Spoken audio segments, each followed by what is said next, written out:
I'm not sure how many people felt about the Clash, but I know I enjoyed it. We're going to talk about that. We're going to talk about a bunch of other stuff. Brock Beard's in the hot seat. So,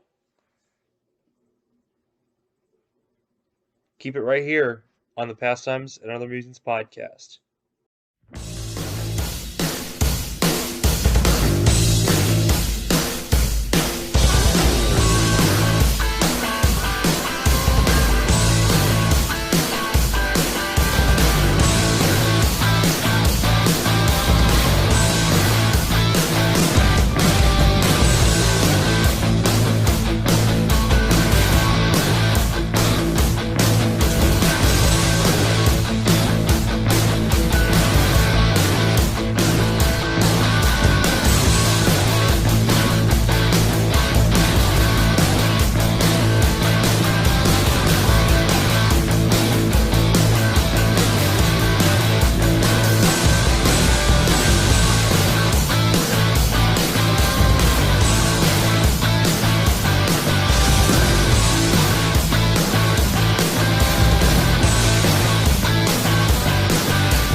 Hello, everyone, and welcome to this week's edition of the Pastimes and Other Musings podcast.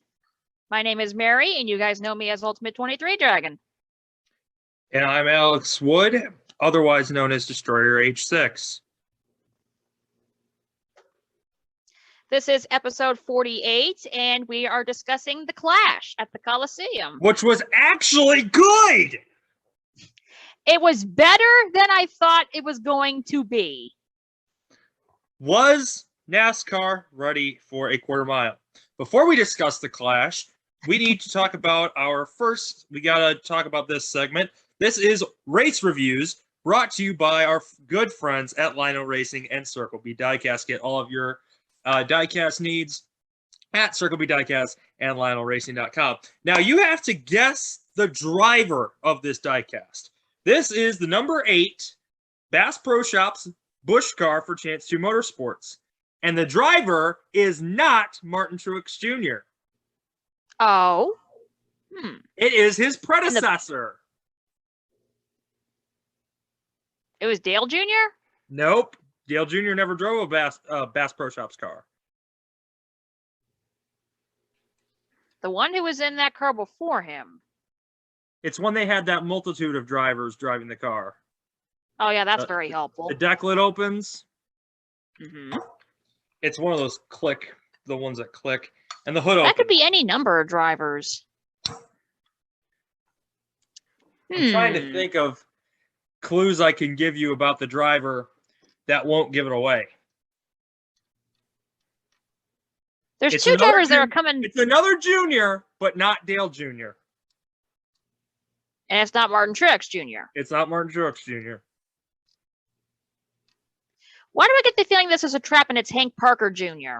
It is. I was going to say his dad is a professional bass fisherman, but this is that would have gave it away. Yes, it is Hank Parker Jr.'s 2003 Bass Pro Shops Chevy from the Busch Series. What? Hank Parker Jr. drove the number 8 car? Yes, he did. This is when the feds screwed him out of that cup ride.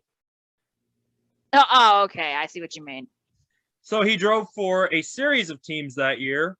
He also drove a Dick's Sporting Goods car, which is also a diecast I have. That's cool. He drove a Cheese Nips car, and he drove the 2004 season in the Truck Series. His last start came in 2005, subbing for Carl Edwards, I believe. Yeah. And then at that race in Kentucky, he actually helped out Carl Edwards' team. No, we don't have water again this week. We have my old friend.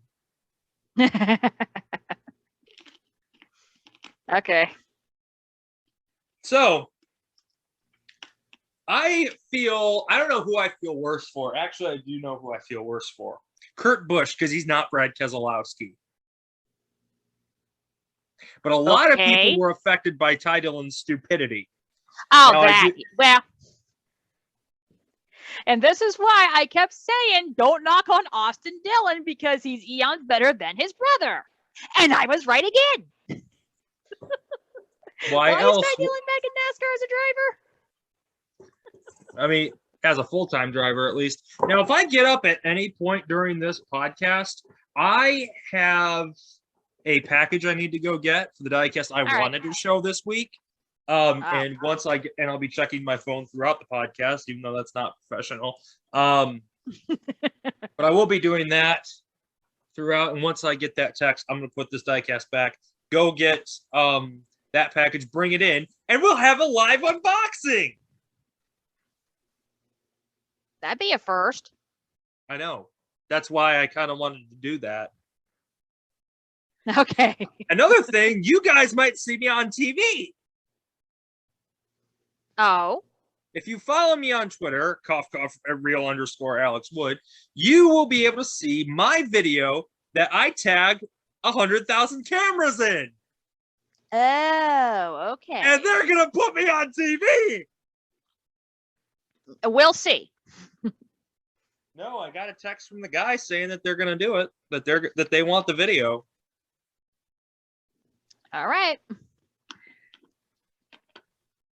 All right, let's make a bet that I will be put on TV. How much? All right, what do you want to bet that I'll be put on TV? You know I don't gamble.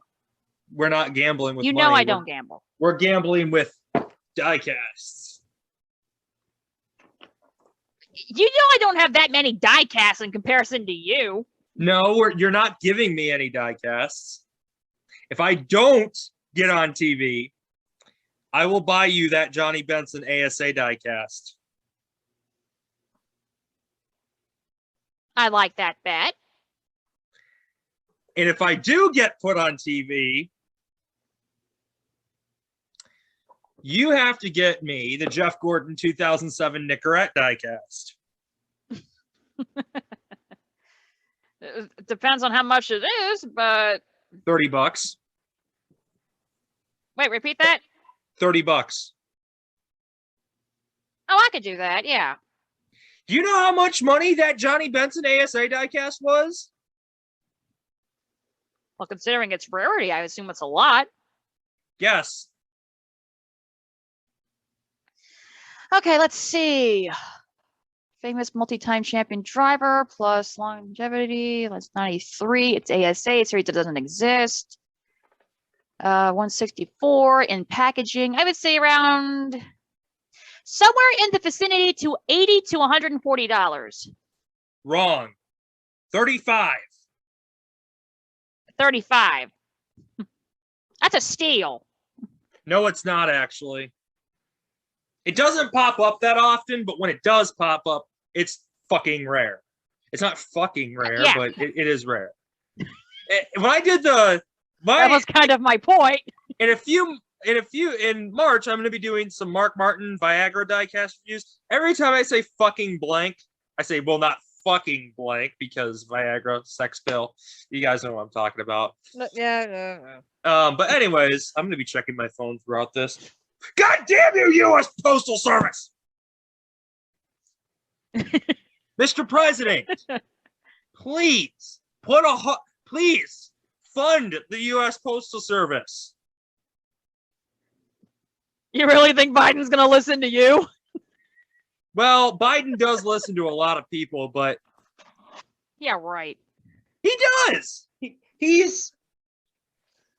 I don't think Biden is going to listen to one single person. I don't think any president listens to one single person.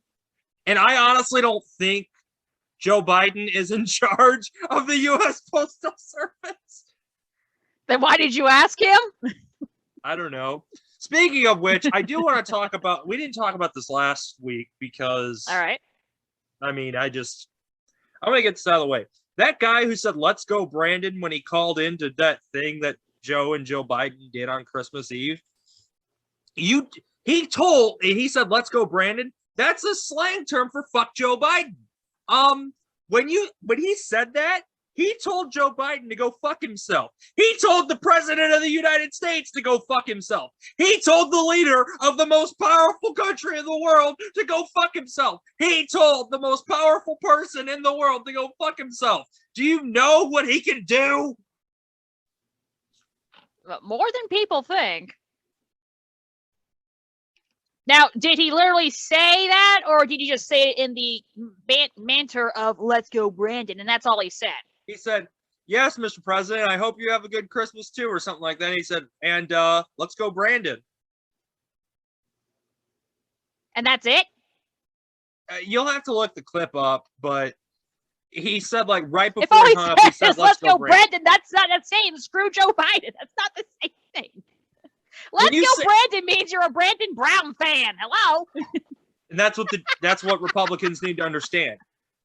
That's Excuse what me. everybody needs to understand. "Let's go, Brandon" means you're rooting for Brandon Brown. "Fuck Joe Biden" means you don't like Joe Biden. Yeah, they're really not the same thing. I don't think Brandon Brown's into politics. He did make a statement about that, and of course they had the LGB coin. I almost said LGBT, the LGB coin thing, and obviously NASCAR didn't approve that. That is very detrimental to sport. Blah blah. Anyways, the Clash was actually pretty good. I did like the racing. My big question is, how are they going to get the track off the football stadium?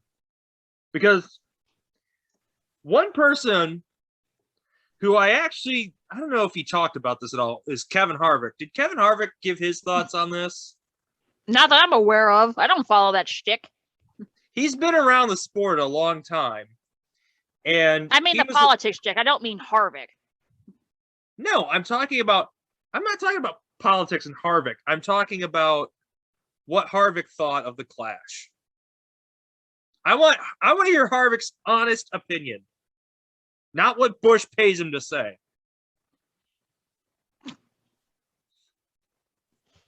Okay. Well, you cut out a bit, so you have to repeat yourself.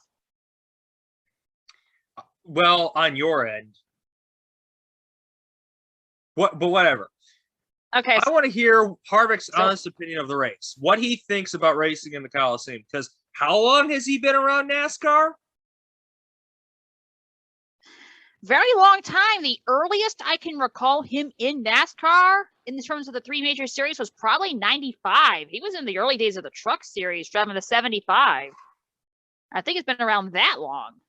Well, he also like had his own team. Xfinity, back when it was called the Busch series, he started in probably 2000, and then Cup was 2001. So obviously he's been around a while, though he shouldn't have been. But still, I mean, he's probably one of the most qualified people to actually talk about this. And I think it really tested Kyle Busch's skill too. We talk about how good he is. Yeah, he's got talent. He's one of the best. He's one of the best around. And I'm saying that as an Elliott fan. Kyle Busch is probably the best around, all-around racer. In NASCAR, who's probably the best? Okay, well, no. Kyle Busch races literally everything. Or has. Yeah. He's been up here a few times. I think the best all-around racer right now actually might be the other Kyle. And I was afraid you were going to say that because they're both yahoos. You just don't like Kyle Larson because he said the N-word once.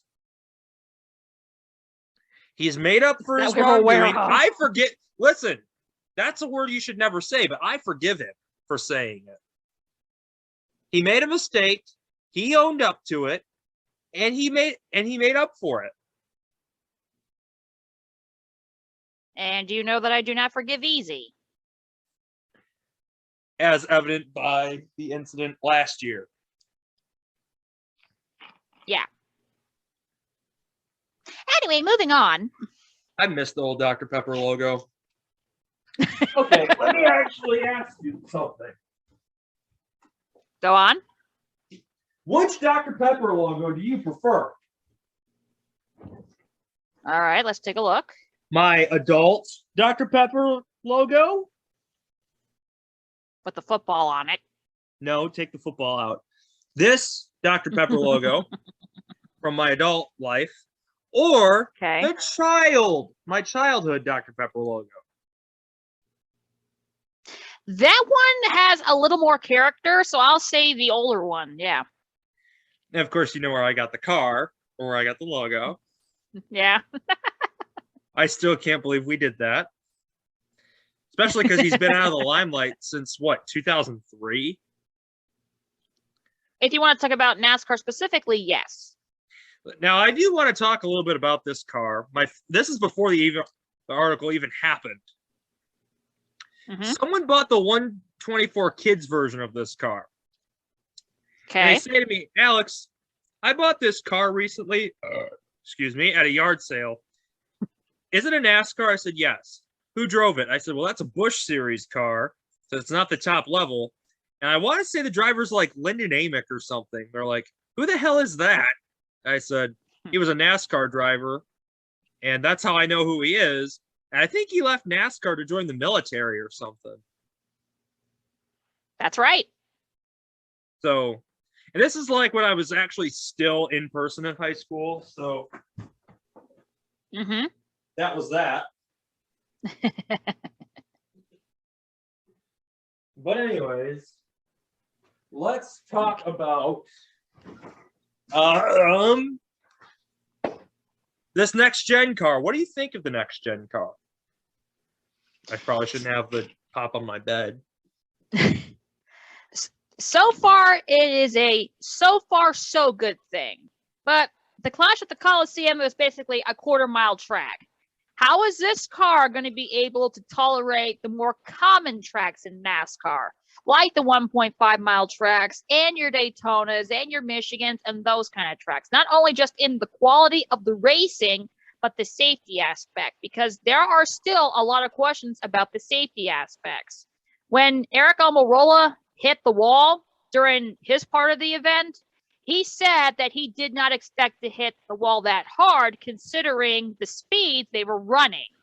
So if a quarter-mile track like that made Almirola feel a bit hesitant about it, what's Daytona going to do?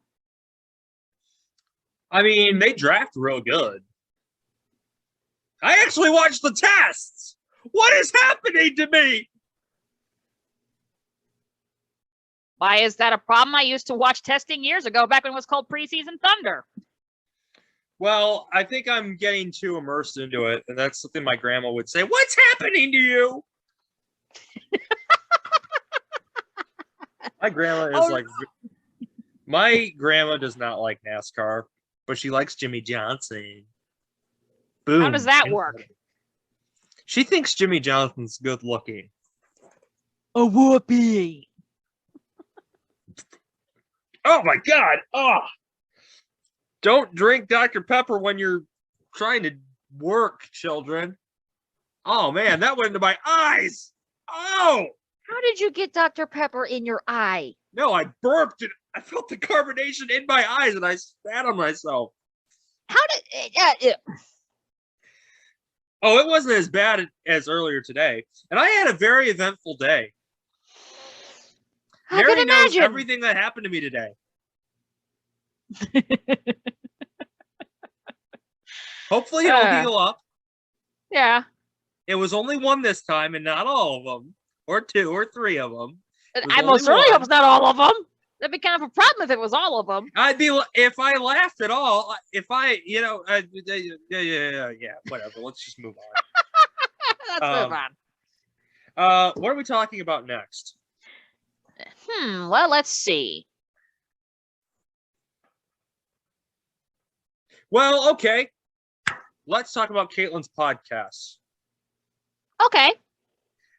First off, who is Caitlyn? For those who don't know. Okay, for those who don't know, Caitlyn is a acquaintance crazy of person. Both of us. No, I'm the alleged crazy person, remember? Which instance are we talking here? Where do I start? Oh, you don't like NASCAR on Fox. You like NASCAR on ESPN. You're crazy. You think Talladega should be off the schedule? I'm not You're talking about crazy. NASCAR. I'm talking about people in general. Oh. Caitlyn is the most out there of the three of us. You think so? Yes. Who else does some of the shit that she does? Well, yeah, I gotta agree with that. I would never do something like that. At But least it'd be not too weird if I did. Like, Yeah, it'd be mega weird if I did any of that with any of my guys. yeah, it wasn't just him that she did that. Why did you tell But people what anyway- I did with that question? No, Why? because I said so. I asked my music professor that question Why? because I was dared to. Whoopee. You just sit around playing poker last year, where during the rain delay at the Daytona 500, we're just playing poker. It's silent. Would you rather get a hand job from a bear or a blow job from a shark? The entire room goes silent. Everyone freezes.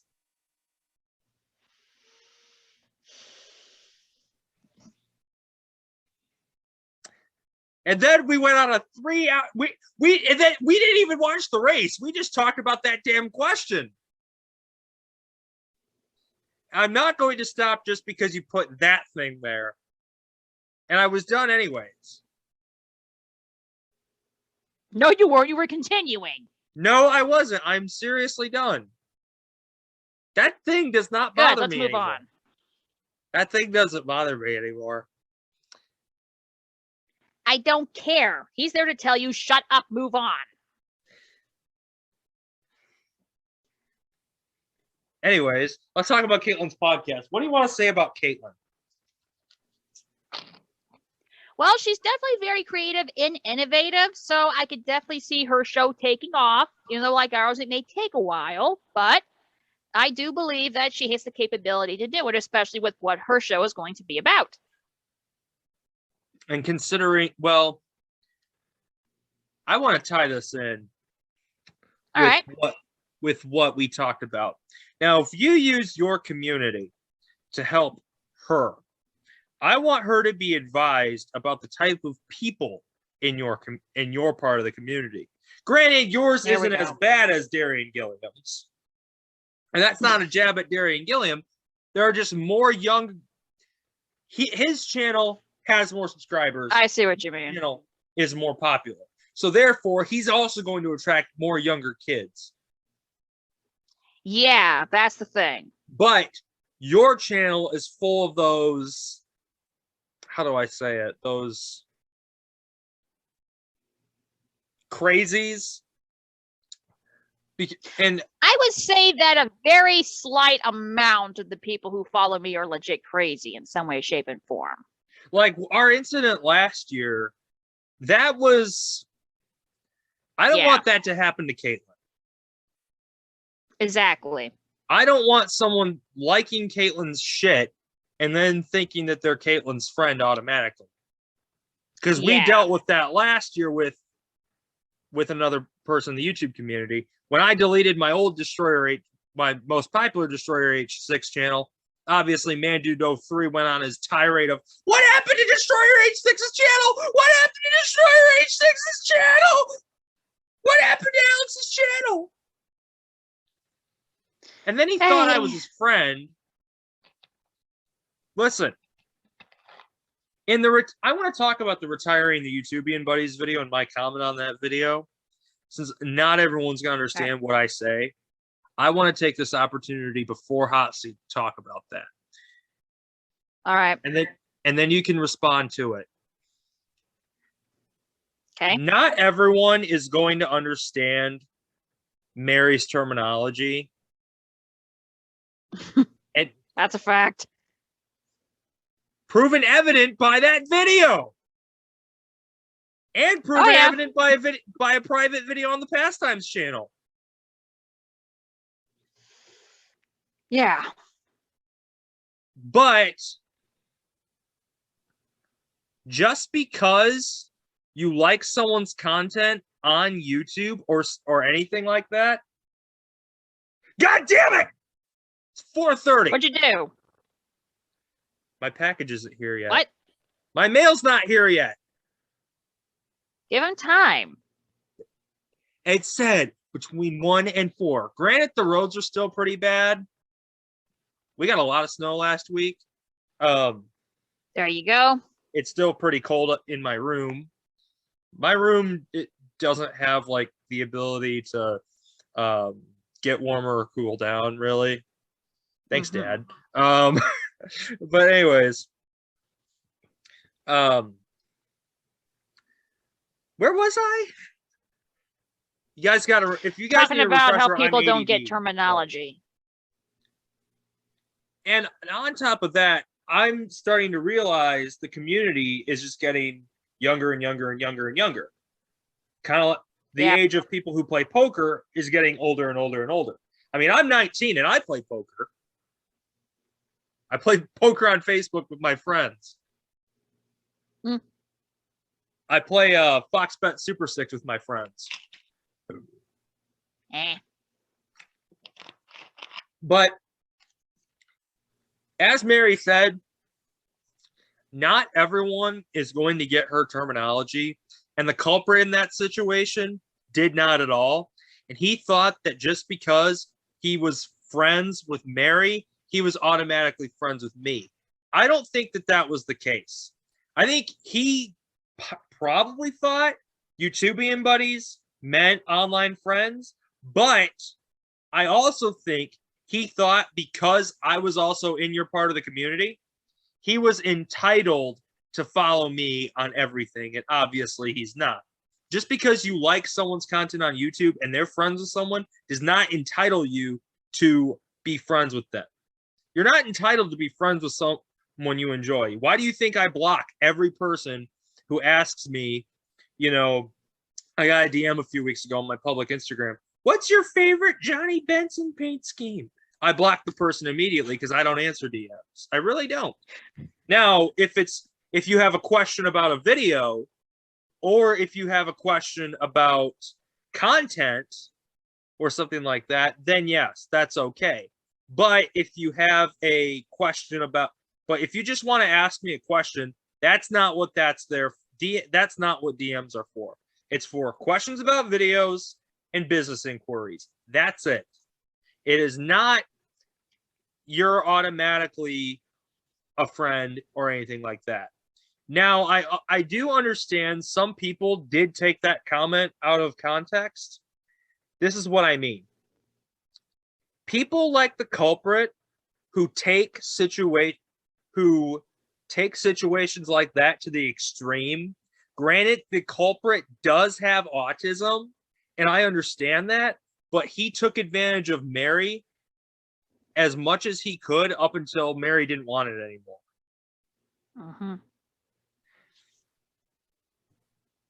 And Mary eventually decided, yeah, I got to put up some walls. And I feel like, and you guys know the video where this incident happened.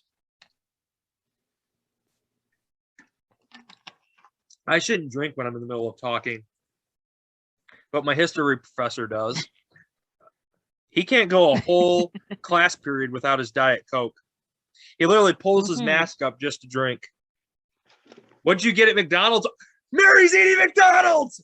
Mary ate McDonald's! Wrong, it's Captain D's. Whatever that is. We don't have that in Michigan. Yeah, it's more of a southeastern thing. It's seafood. Ugh. I hate it ain't seafood. that bad. I hate seafood. When I was little, Really? I used to give my fish sticks to the dog. Wow. To the first dog we had. But okay. Anyways, not everyone is going. I gotta pull that comment up. I'm gonna break it down bit by bit. Smile. No, I'm on YouTube. You can see I'm on YouTube. I'm not on. And yes, I was listening to Amish Paradise last night. Okay. Basically because I was watching a documentary about the Amish. My mom showed me a documentary. Right. My mom wanted to show me a documentary on the Amish. So I watched it with her. Well, both my parents wanted to show it to me. So, anyways, there it is. Here's my comment. There's a line between fans and friends. Would you agree with that? Yes. Why? Because basically it depends on the aspect of how you interact with the people. Do they see you as someone as a content person, or do they see you as someone who you want to get to know them better, more than just the content person? Looking back at the culprit, how would you describe that relationship with him? Well, back then I had always thought of the people who are subscribed to me as friends, because I don't have many, well, back then I didn't have many real friends in the real world. So anyone who was a subscriber, I automatically deemed a friend. A potential friend, I'm assuming. Yeah, because that would tell me that they share an interest of mine, and that's something that's always been important to me, that type of connection. And over time, especially because of the culprit, it just went too far and things changed. I think you started to see his true colors. Right. But it didn't have anything to do with you. It was all because of me. And that's where I feel bad. Yeah. That's where I feel it was my fault. Oh, no, it wasn't your fault. Basically, the culprit took advantage of my kindness. How so? More than anything. How so? Because he knew that I knew that he was autistic, and because of my understanding of mental health, which the original Mayfield Massacre series would have told everybody, even before the Kevin Grubb video that I did on the 10-year anniversary of his death. Basically, my understanding of that told the culprit that I'm understanding of his condition, but unfortunately, because of that, that also told him that he could pester me the way he did. But and even if he thinks he didn't, he ended up doing so. He pestered, it started off with him pestering me. And when I didn't allow him to pester me, he began to pester you. Because he knows that I'm connected to you, and he thinks, hey, I can't pester him. I'll translate that first message. Hey, Dragon, can you harass Alex on my behalf? I can't harass him because he blocked me, and I want to harass him and be his friend. Yeah. I'd say a good 95% of the NASCAR online community doesn't understand that due to how many of us are associated with each other, as well as how many of us have actually met in person and documented it. More specifically, in relation to that 95%, 99% of my old community and channel following didn't know that. And sorry, Dragon, but a good 97 or 98% of your community and fan base doesn't either. Do you agree with that? What is something you noticed about the 2020 Destroyer H6 channel that you thought was a little off-putting? The thing that gets to me the most about your channel, honestly, is that most of the people that were following you aren't intrigued by your gaming content. They were intrigued by another person, if you catch my drift. Yes. So it seems they were more intrigued about you talking about this guy and just keep going on with that story, despite all the weirdness and craziness of that story, instead of enjoying your other content. But like, there were people who did enjoy my other content. That's what I was saying. There are people who do enjoy multiple aspects of people's content. But like, those were the people that I call the crazies. Really? For example, a guy named Timmy Torres would comment on every single one of my videos. And I just could, and like, it got annoying. Like, just say the dude's name, Jason Jacoby. I threw out the stuff Jason Jacoby sent to me. And Timmy Torres says, ha, ha, ha, that's Destroyer H6, not Jason Jacoby. I'm like, would this guy leave me the fuck alone? Like, and then when Chris Plays 2414 uploaded a video explaining my connection with Jason Jacoby. Yeah, I know you don't trust him. I don't. Yeah, we're going to talk about, he said he wants to be on Pastimes, but I still need to discuss that with you. I'm not comfortable with him as of now. Now, if things improve in the future, maybe, but for right now, no. Yeah, I told him you are the person who approves the guests. But anyways, because I have had a few guests where you've said absolutely not. Mm-hmm. That was a weird burp that you guys didn't hear. People who are young often do stupid stuff. I mean, when I was young, I did a lot of stupid stuff. But it's not. But like the people who were intrigued by my other content were the people who considered me a friend when I didn't even know them. And that is what makes me uncomfortable and creeped out. When I had my old channel up, there were two people who annoyed the living crap out of me. One of them went around spraying stuff saying I was a good friend of his, ManDude03. And the other one, and the other left really creepy and strange comments with hopes of me responding to them, which I never did, and that was Timmy Torres. I understand wanting to get noticed by someone you look up to, or something of that nature. However, there are times where you need to put your selfish hopes aside and listen to the people you're talking to. Your response to that? That's definitely agreeable. It feels like you want to have that connection, but it doesn't necessarily mean it's going to work that way automatically. Let's use the situation with the culprit. I was not comfortable with the culprit at all. He was really creeping me out. He knew a lot of both the culprit and ManDude03 knew where I lived. They knew what I looked like. They knew my real name. What was ManDude creeped me out more, but I felt the culprit was more of a threat because the culprit lives closer.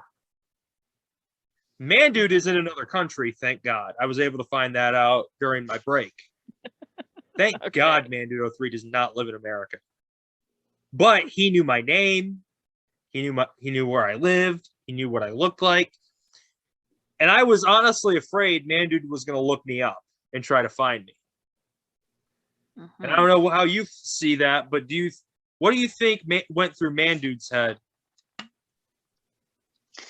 That one's a bit harder to say because I don't know him as well. But I was under the interpretation that he's just like, an obsessed fan, that kind of thing. Because if you look at the first comment of our Pastimes on Location video, his comment was, "Holy crap, it's Alex, we missed you." Yeah, I remember that. Looking back on that now, what do you think? Like, in some cases, and I think this is one of those notable examples, it goes from extreme fanatic to extreme obsessor, and that's crossing a boundary. How was ManDude an extreme obsessor? Like, does every single thing that he comments have to relate to you? That seems a bit weird. Like, one thing that he commented on Austin Aganosi's stream when he was just playing MLB 2005, the show, or no, that MVP Baseball, it wasn't the show yet. EA Sports still made games back then. He said, Darian was also on, they said something about Darian, someone said something about Darian Gilliam, and Austin said something about it. ManDude said, Darian was also on Pastimes and said something about Joseph Lombard.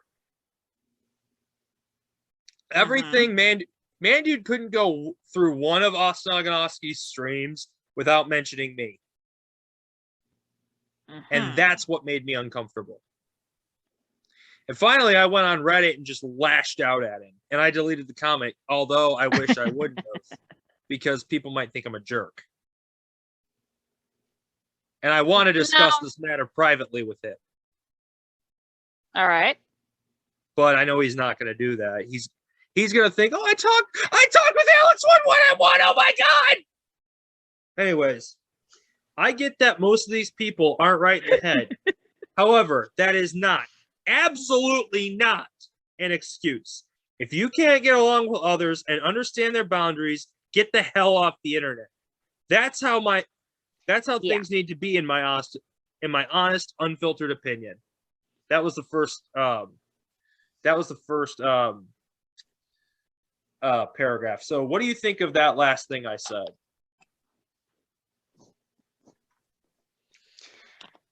There's two ways to go about this, because in one aspect, it's not a good idea to have the internet separated.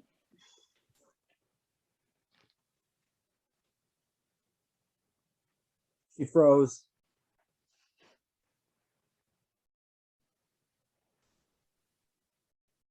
It's not a good idea to have the internet separated from other people with those type of conditions, because they'll see that as discriminatory. But in another aspect, the safety of people online also has to be taken into account. Now, I understand what... Go ahead. And sometimes those two issues don't correlate together. Here's how I think. The culprit may have autism, but I didn't feel comfortable or safe. So what do? Put my boundaries and my safety first, or appease him because he has autism? Well, and that was my mistake. If I appease him because he has autism, I'm putting myself at risk. If I put my foot down, he might slander me. Well, he ultimately did slander me, and he slandered you too. Mm-hmm. Up until I found out that someone had talked to him and set the record straight. The culprit was told numerous times by me that I didn't care who he was or anything he said. I didn't want to be his friend, and he wouldn't stop until he got what he wanted. It ended up going so far, especially on premieres, where he demanded that Dragon harassed me on his behalf. Go look through her channel if you want to see what was said and how I responded. I received lots of threats and hate messages about what happened. It's not my fault someone decided to take the term YouTubian buddies too far. It's not Dragon's fault either. Go ahead. Speak your piece. You're absolutely right. Like, this goes back to what we discussed earlier in terms of the different definitions of different terms based on a community, because that was a term that I had used and was exclusive to me. It was my way of differentiating from other content creators back in that era. And honestly, that specific term was probably one of my worst terms, because over time, it got a bit out of control. The interpretations became different depending on the people. And then the culprit took that term and thought it meant something way more than it ever was. But he also applied it to other people, such as Darian Gilliam, who was someone he reached out to numerous times and even spammed to the point Darian had to mute him. Darian and I had several conversations about this, and just because you interact with someone does not mean you're YouTubian buddies. Say you respond to a tweet, that doesn't mean you're a YouTubian buddy. You comment on or like a video or like the guy's content, that doesn't make you a YouTubian buddy.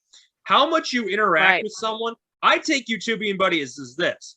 Someone who I am friends with, who I do YouTube with, or a friend I've made through YouTube. Right. We're in a group chat with about 5 or 6 other YouTubers, maybe less than that, 3 or 4. There's probably 5 or 6 people in the chat. But those would be classified as YouTubian buddies in my book. I met them through YouTube, and we talk a lot. It's me, Mary, Joey Tardamella, a.k.a. Jackhammer92, Alan Nato III, a.k.a. Alan Nato III. He doesn't have a screen name. And Chris Hughes, a.k.a. Hughes Moves Gaming. So Chris Plays 2414 used to be in that chat up until he went idle for a little while. So we're just like, well, if he's not going to interact with us, then we're going to ditch him. And then here's, do you want me to break this?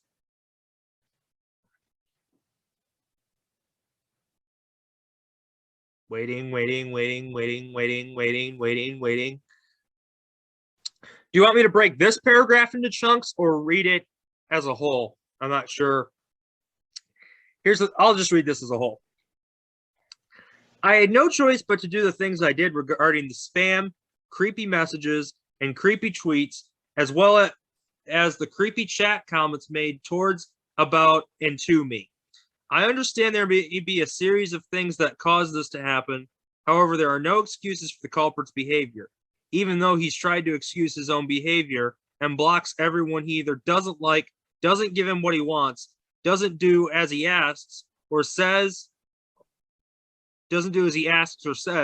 or calls him out when he's telling a lie.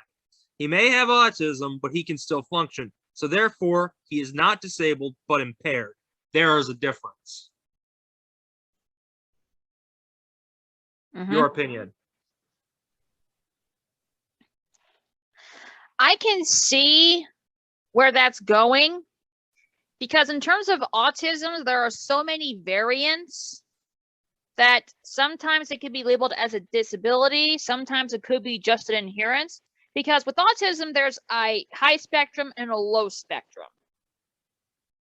And the culprit is low on the spectrum. So he's only impaired. If you're low on the spectrum, you're impaired, unless you have Asperger's syndrome. If you're high on the spectrum, you're disabled. Yeah, my cousin's has Asperger's syndrome as well. And if you look at the culprit's comments, it's obvious to me at least what he's doing. And even Joey Tardamella and Alan Nato III, who also have Asperger's syndrome, they both saw these comments and they're like, yeah, this dude knows what he's doing. And if you look back, you can clearly tell that other people wanted me out of the chat, other people wanted me banned and shit, but you obviously didn't do it. No, I didn't. Why did you not ban me from the chat? Because in the end, all you were doing was two different things. First of all, you were raged out because of the culprit, and that's documented. And it was that back and forth that had other people saying both of you should have been blocked. But in the end, you ended up being the good guy in the situation, and you're the one who showed me that the culprit was doing these things, taking advantage of my kindness. And he was even spreading lies about us. I think that's what ended up doing it for you. Yeah. Let's take it back to the 10-year anniversary video. You saw what he was doing. Yep. And you and I were having sidebar conversations on another form of social media. Oh. Caitlyn texted me. Oh. You literally just said the same thing she just texted me. But in different aspects. Oh? Yes. Why? I don't know. I don't have schizophrenia. I would say, oh, that's just a weird coincidence. Yeah. Let me scoot over here for a second because I gotta stand up. Yeah, my ass is kind of hurting me a little bit, but I'll probably keep going. I'll probably stretch my legs in a little bit. All right. You watch it there. But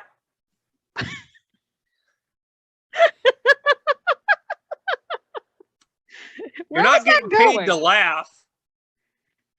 You're not paying me at all. Anyways, in the culprit's case, we watched a 10-year anniversary video. That's what showed me, yo, this was way bigger than I thought. Yeah. Especially when he said some really creepy, outlandish, and honestly some uncalled for shit. Yeah.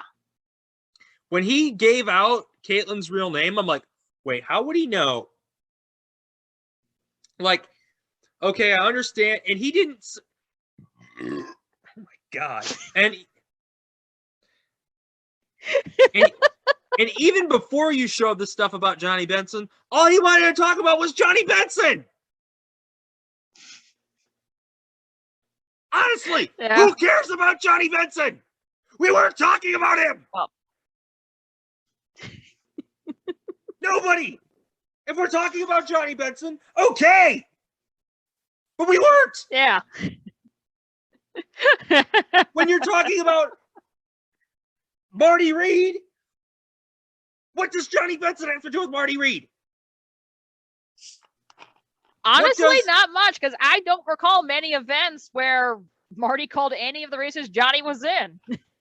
Exactly. What does Jeff Gordon have to do with, I don't know, Donald Trump? Other than the fact that Donald Trump shook Jeff Gordon's hand before the 2001 Daytona 500. It was nothing. What? Jeff Gordon was never on The Apprentice. Tony Stewart was. I'd like to know how. Mario Andretti was on The Apprentice. He put Donald Trump in that two-seater. You can see Donald Trump in his suit. Like, I don't like the man, but that man's got some nice-ass suits. Well...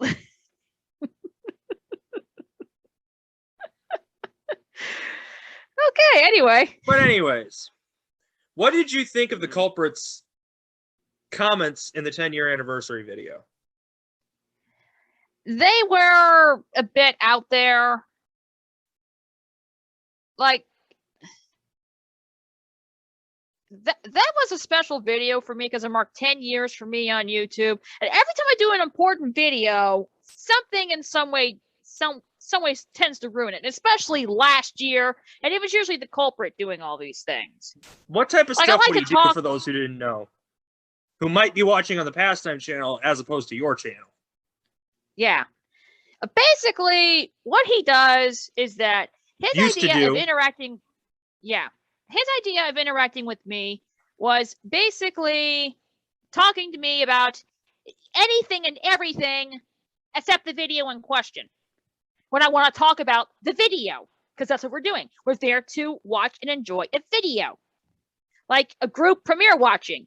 And here, he wants to talk about literally anything else. And he knew that was annoying to me. But he still kept doing it.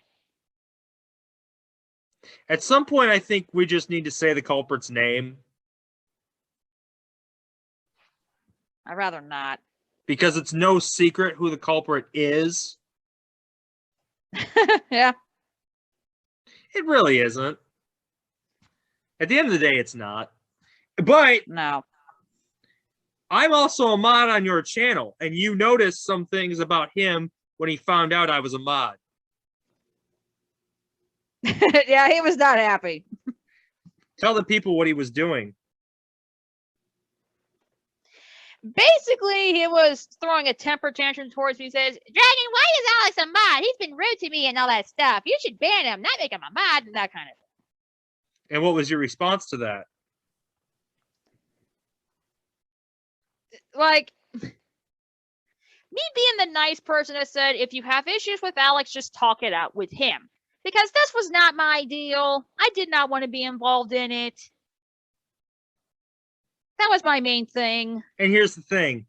If you've got an issue with me, I'm not the friendliest person. And there's a reason there's Dragon in my name. And there's a reason I'm not friendly. I've had to deal with annoying and stupid people in my real life who have a lack of common sense. Basically because of the high school I went to.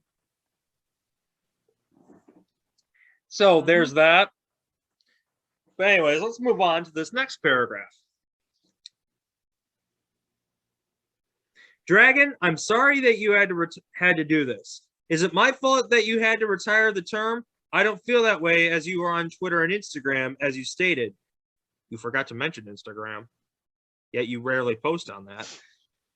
But I also did not do anything wrong. But I also did not do anything.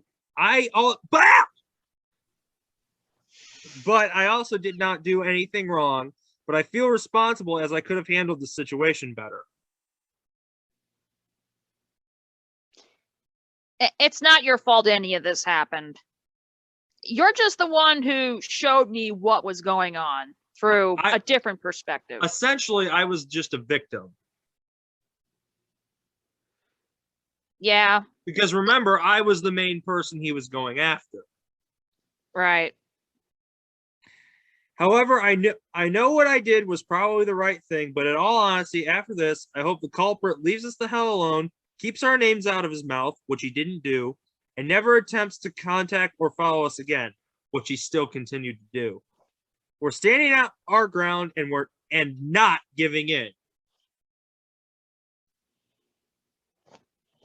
Mm-hmm.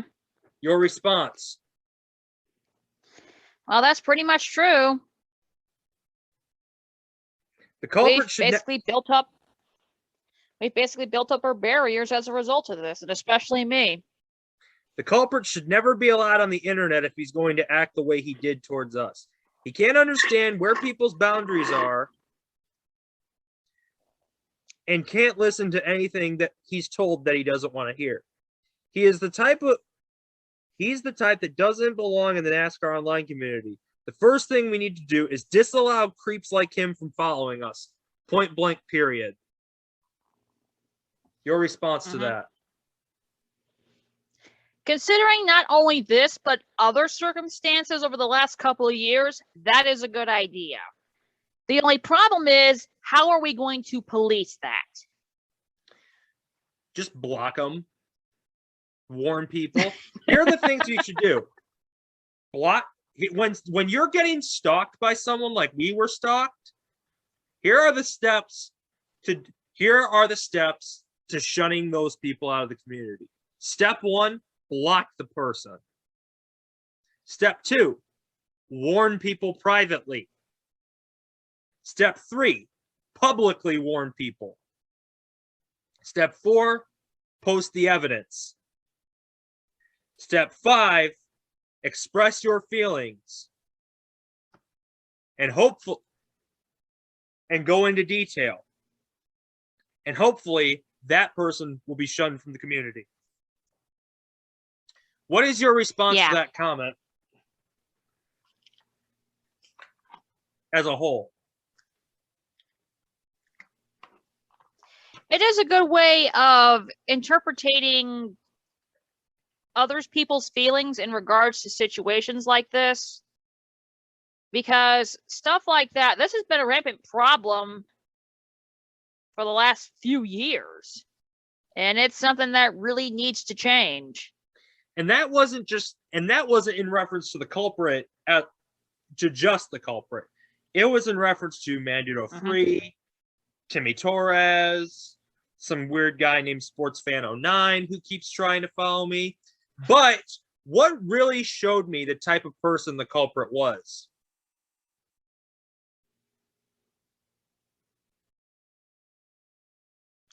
That's a good question. I was really creeped out and uncomfortable when he called me his buddy when trying to talk to Jeff Gordon. Oh, that. But what really showed me is that we might be dealing with something even more crazy here was when he found my private Instagram and kept trying to follow it.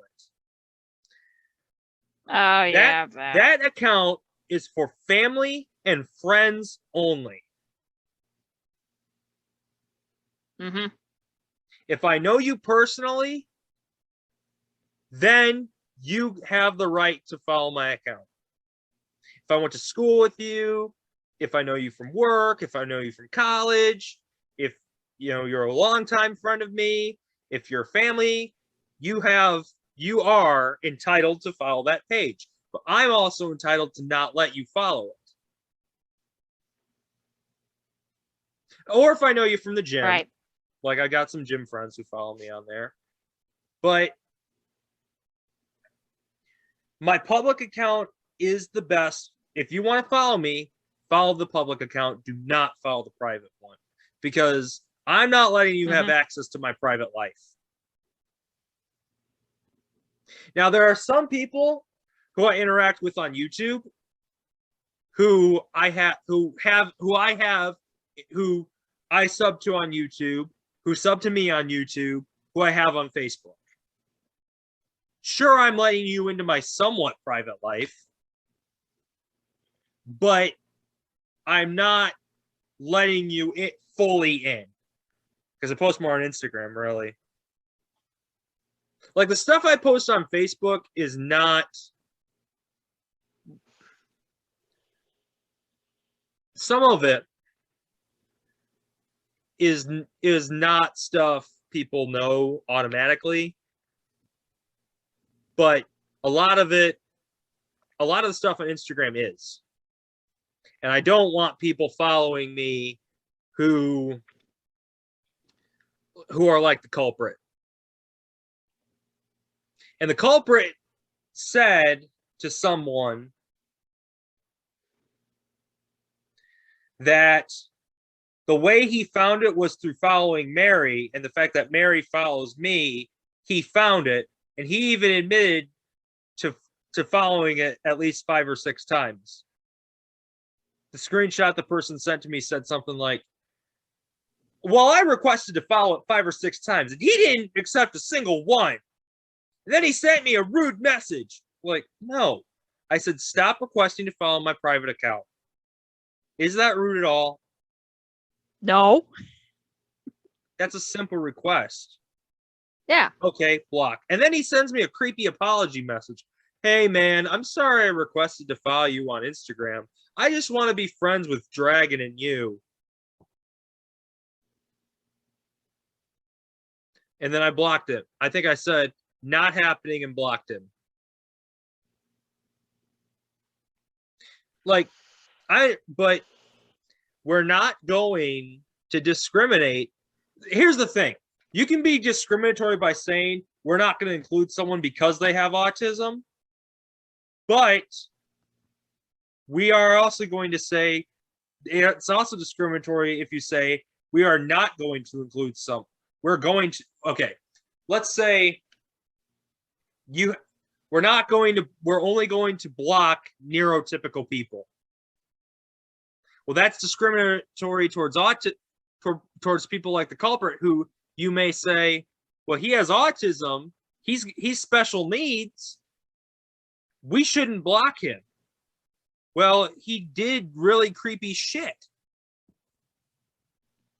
He did really creepy shit. Oh wait, today's Monday. My mail doesn't come on Monday. But it's supposed to be delivered today, and I'm waiting for my shit to get here. I saw mail trucks out today. But anyways, the culprit doesn't understand how the internet works, and we're not going to disclude someone. We aren't going to block people because they have autism. We're also not going to not block someone because they have autism. We're going to treat everybody the same, whether you're atypical or neurotypical. It doesn't matter. Do you have a response to what I said? What you're trying to say is that if you end up blocked in any way, mental health will never be the reason. No. That's what you're trying to say. Your condition will never depend on something. Right. Now, if you're creeping me out, I'll tell you. And if you don't listen to that, you're blocked right away. But anyways, that's that. What do you want to talk about next? Well, I don't have anything else right now. So let's get into hot seat. Who's our guest for those who are just tuning in? All right, now we got a special treat for you guys, and this is one of the reasons why it's on my channel this week. Alex and I got the opportunity to interview another member of the old guard of the NASCAR YouTube community. You know him as the author of the J.D. McDuffie book and as the master of the Last Car series. We got the chance to interview Brock Beard. Enjoy. Well, it's time for the hot seat, and this is one of the rare occasions where I get to join, but it's because we have a very special guest for our season 3 opener. With me and Alex, which was for our last hot week. seat. Huh? It was last week. You're off. You're ahead 1 week. Okay. Well, anyway, well, let's put it this way. Interview-wise, it's our season opener. Yeah, we had an interview last week with Dave Moody. Well, you did. I didn't. Remember? Okay, well, it's your first interview of this season. Anyway, our guest today is, like me, a member of the old guard of the NASCAR YouTube community. He is very famous for a lot of different projects that he has done over the years that a lot of you may be familiar with, and most specifically, his most synonymous project of all, the Last Car series. Our guest this week on the Pastimes and Other Musings podcast hot seat segment is Brock Beard. Hey there. Thank you both for having me on. Yeah, thanks for being here. So, as always, I don't know how familiar you are with our podcast, but we always have the guests tell us a little bit of background about themselves. So could you provide us some background about yourself? Certainly. I started following NASCAR racing when I was about 8 years old, back in 1991. Always been trying to find some kind of outlet for what to do with it. I never really took any classes on broadcasting or journalism or anything like that. But ultimately, after I graduated from college, that was kind of the direction I kind of took things. Tried a couple different websites over the years, made some other podcast appearances, just talking just regular race day stuff. And then about 2008, 2009, we had all these new teams coming into the sport at the time. I started coming up with the idea of the Last Car site, as you mentioned there. Following the last place finishers, I figured a lot of these new teams were going to be finishing last to start out with, so it'd be a good way to kind of feature them. Compiled my own statistics, and that kind of got the site where it needed to be. So that was kind of the big focus from there. And I've had my hands in a lot of different things over the time between YouTube and the website and everything. You know, some things have worked out, some things that haven't, but I've been very pleased with the response that Last Car has had, and always looking to build on that. So how we're going to do this is we're going to format it kind of like the Johnny Benson interview, where Mary is going to be asking most of the questions, and I will be asking follow-ups. And I do have some questions of my own at the end. So go ahead. Okay. So the first question that I have is, what gave you the inspiration to do Last Car? That's a good question. As with most things with me is, and I'm sure you've seen from my channel, because I know I've seen you in the live stream there as well, of course. Good to put a face to the name, by the way. It started at Sears Point, and going to the Sears Point Raceway for the NASCAR weekend around 2006, 2007, thereabouts. We took bus trips to the track there through a local NASCAR merchandise store up here in Northern California called Hunt's Race World, actually still in business. They share actually facilities with Bill McAnally Racing up in this area. But they did a bus trip to the track, and one thing they did was they had a drawing where everybody would draw a name from somebody that started in the field, and if you picked the winner of the race, you got like a gift card or a prize or something like that. And so along the way, we started thinking like, hey, only one person can win. Should we have something like a last place prize? So, somebody that goes to Sears Point and then they see they have Brian Simo, they think, oh, well, am I going to be in contention for anything? So I think that was around the time that it kind of started coming together. And my brother and I, we always bounce ideas around. He actually had actually gave me the question, who had the most last place finishes? And again, this was, mid 2000s. There weren't any statistics on that at all. Not on J-Ski. Racing Reference wasn't around at the time, or I think it was just kind of getting going at that time.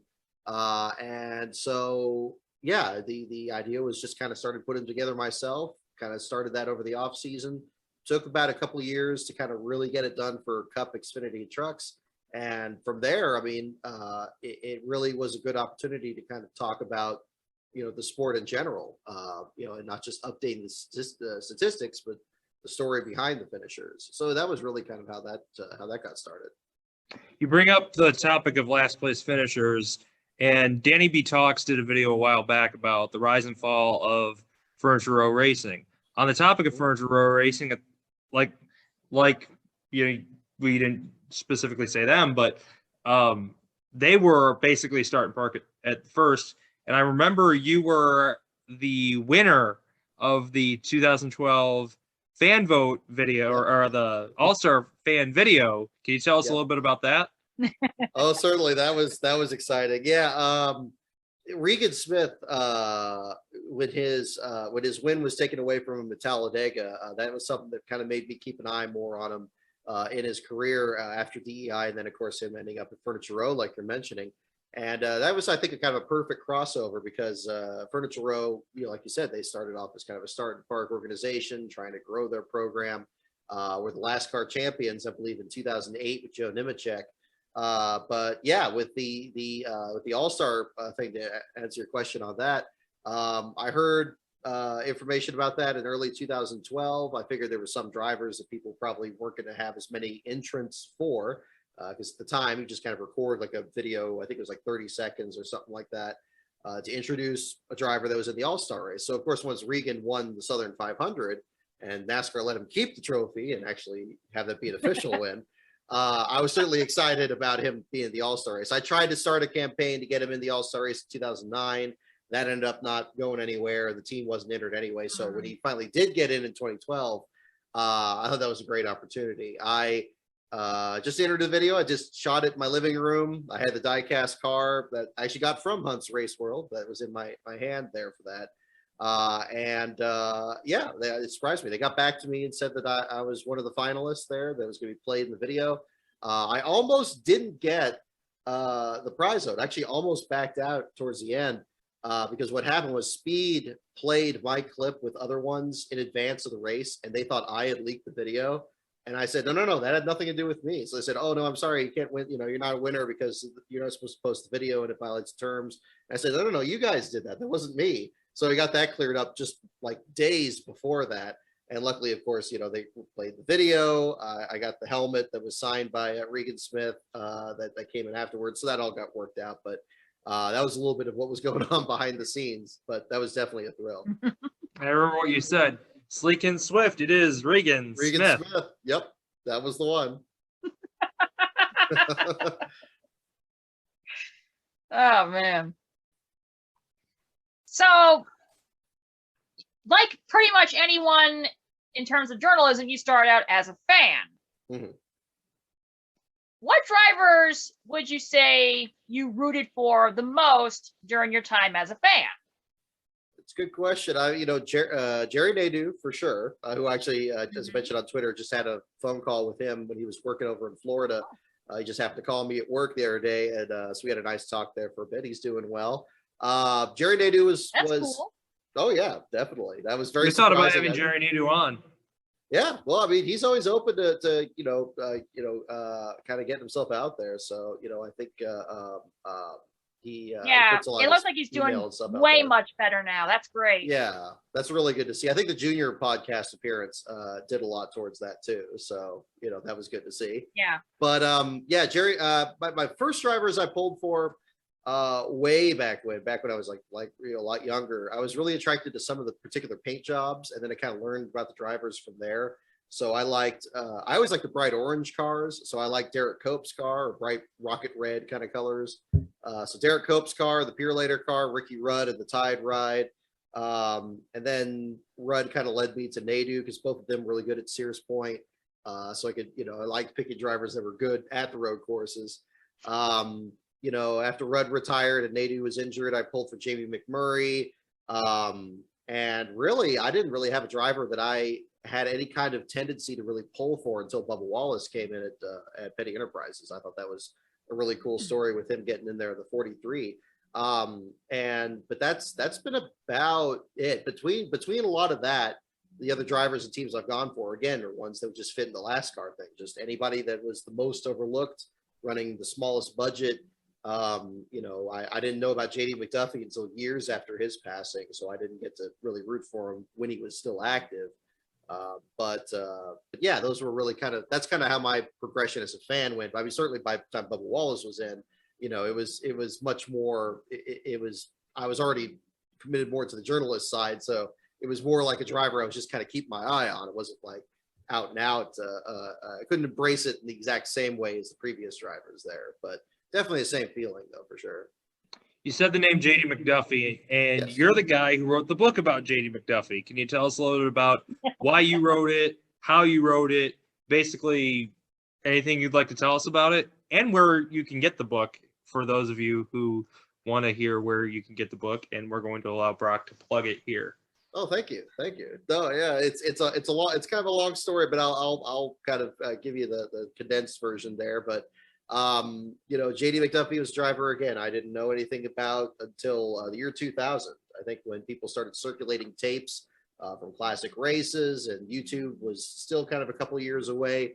One of the races I was curious about was the Watkins Glen race in '91, because I heard little bits on the internet of JD McDuffie and who he was, and it's like, wait, this is a fatal accident, but nobody ever talks about it. Why is that?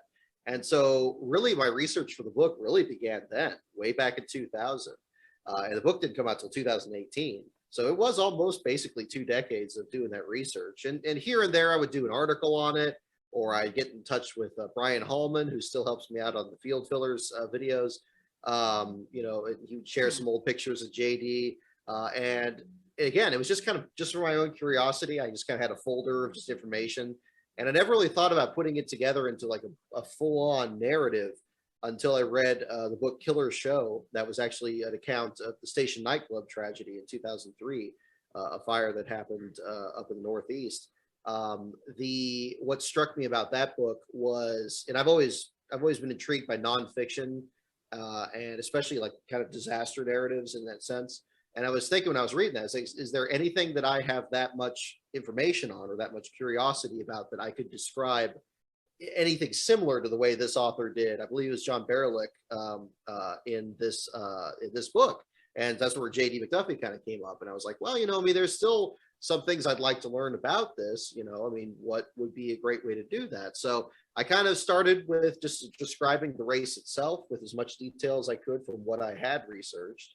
And then from there, I think I had contacted Marty Burke, who was on JD's crew the day of his last race. I reached out to him in 2011, actually, for an article back then.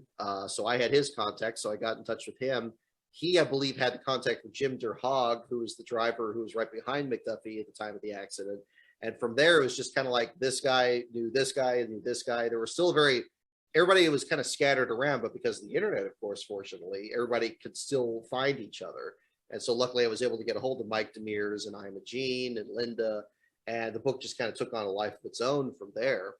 It was actually to the point where I kind of had too much information. So I had to really go through a lot of edits to kind of smooth it out. But that made it a real, you know, a tremendous experience in that sense. And luckily Waldorf Publishing, I'll give them full credit. I mean, they took a chance on the book when a lot of other publishers didn't. I had one publisher specifically tell me that nobody would buy a book about a loser. And that's the way they put it. It's like, well, if they don't have that little faith in the project, then I don't want them. So, you know, I picked up Waldorf, definitely was more excited about the project. They were supportive of it. I did still have to do most of my own promotional work, but the trade-off was that they were able to edit it, print it, get it looking all professional, which I know Imogene in particular was really appreciative of, because she wanted to make sure that if a book was done, that it was going to be a good book in the way she put it. She wanted to be as professional as possible. And I'm glad that that was able to be accomplished before she passed just last year. So I owe Waldorf, a tremendous amount of credit on that. I know we've gone our separate ways since then. I mean, my contract wasn't renewed, but it wasn't for lack of performance there. But to answer your other question on that, where people can get the book is actually in the process of a second edition being republished under my own name. It's going to be available on Amazon. It's got a few new updates to it, but people who have purchased the first edition, I mean, it's going to be substantially the same book, but there's going to be a new afterword in it and other updates from information that's still been coming in since 2018. I expect that to be available sometime in February, if not early March. Yeah, Mary just held it up there. So Mary, there you go. Yep, there you go. I saw. Yeah, that. Can you hold it up again and say something about it? That's the one. There it is. Yep, that's the picture. Both those pictures, original pictures taken at Watkins Glen in 1991. right before his last race. Mike Demers took a picture of the car, and Janine Pistel took the picture of JD. And they were actually working on making postcards to help promote JD's team that was going to look kind of the way that cover went. And Waldorf just happened to put that together that same way. So that was cool. Yeah, my roommate had actually gotten this book, and one of my dad's brothers, his favorite driver was actually JD McDuffie. And before you, he was the only reason that I even knew who JD McDuffie was. So out of respect to that fact, my roommate gave me this book before I had come back to my home state of Virginia. Oh, there we go. See, that's awesome. Yeah, Mary, Brock and I share that interest. Well, he already has written a book. I'd like to write a book. Mary, could you tell Brock about my pathway to writing a book and the processes I've gone through? And Brock, when Mary's done telling you, could you tell me and anybody else out there who'd like to write a book, could you give us some advice on writing a book? Well, I know some of the story, probably not all of it, but one of the reasons that Alex and I had connected is because of a common interest, me because of fandom, him because of home area, and of course that person would be Johnny Benson. One day for school, Alex did an assignment writing a paper about Johnny, and I believe that you received an A-, correct? Yes. There we go. So he has the idea to maybe one day update that and transform it into a book. But tell Brock what happened after that. Uh-oh. I don't remember which part happened after that. When something happened? When I decided not to do it? Oh, because you were afraid that his sister was going to say something. Yes, and him himself. So I decided to write a book about another former driver who, like JD McDuffie, is not very well known, but this driver is, number one, still alive, and number two, had a very interesting post-NASCAR life. Okay, yeah. I know who that is. Yeah, you can tell Brock about that one. So Alex has become very enthralled with the story of Lyndon Amick, who post-NASCAR joined the military. It's kind of funny. Alex got the chance to interview Lyndon before the Dale Jr. Download did. Oh, wow. Well, that's a huge get. It is. But Alex has become so enthralled with that story, and Lyndon, from what I understand, has been working with Alex. I believe that there may have been some sort of collaboration to perhaps do a book on him and his experiences one day. Oh, that's a good idea. You know, I mean, I think it's the most important thing. I mean, when you find a subject that you're passionate about, I think it really helps guide the research. So if it's something that, because then the direction of the book is that made that much clearer. So yeah, if that's Brock, if there's anything you can do to help, please reach out.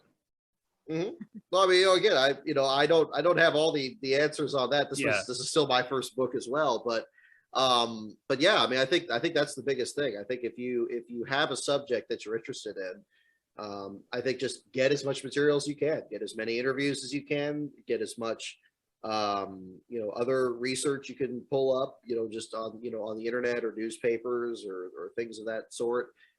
Just immerse yourself in as much of the information as possible, and then just find. I think you're at the best part of it now, because I think for a lot of people that think about writing a book, it's they just don't even think about even like starting. It's like, where do you start? It's like, just start with something, anything.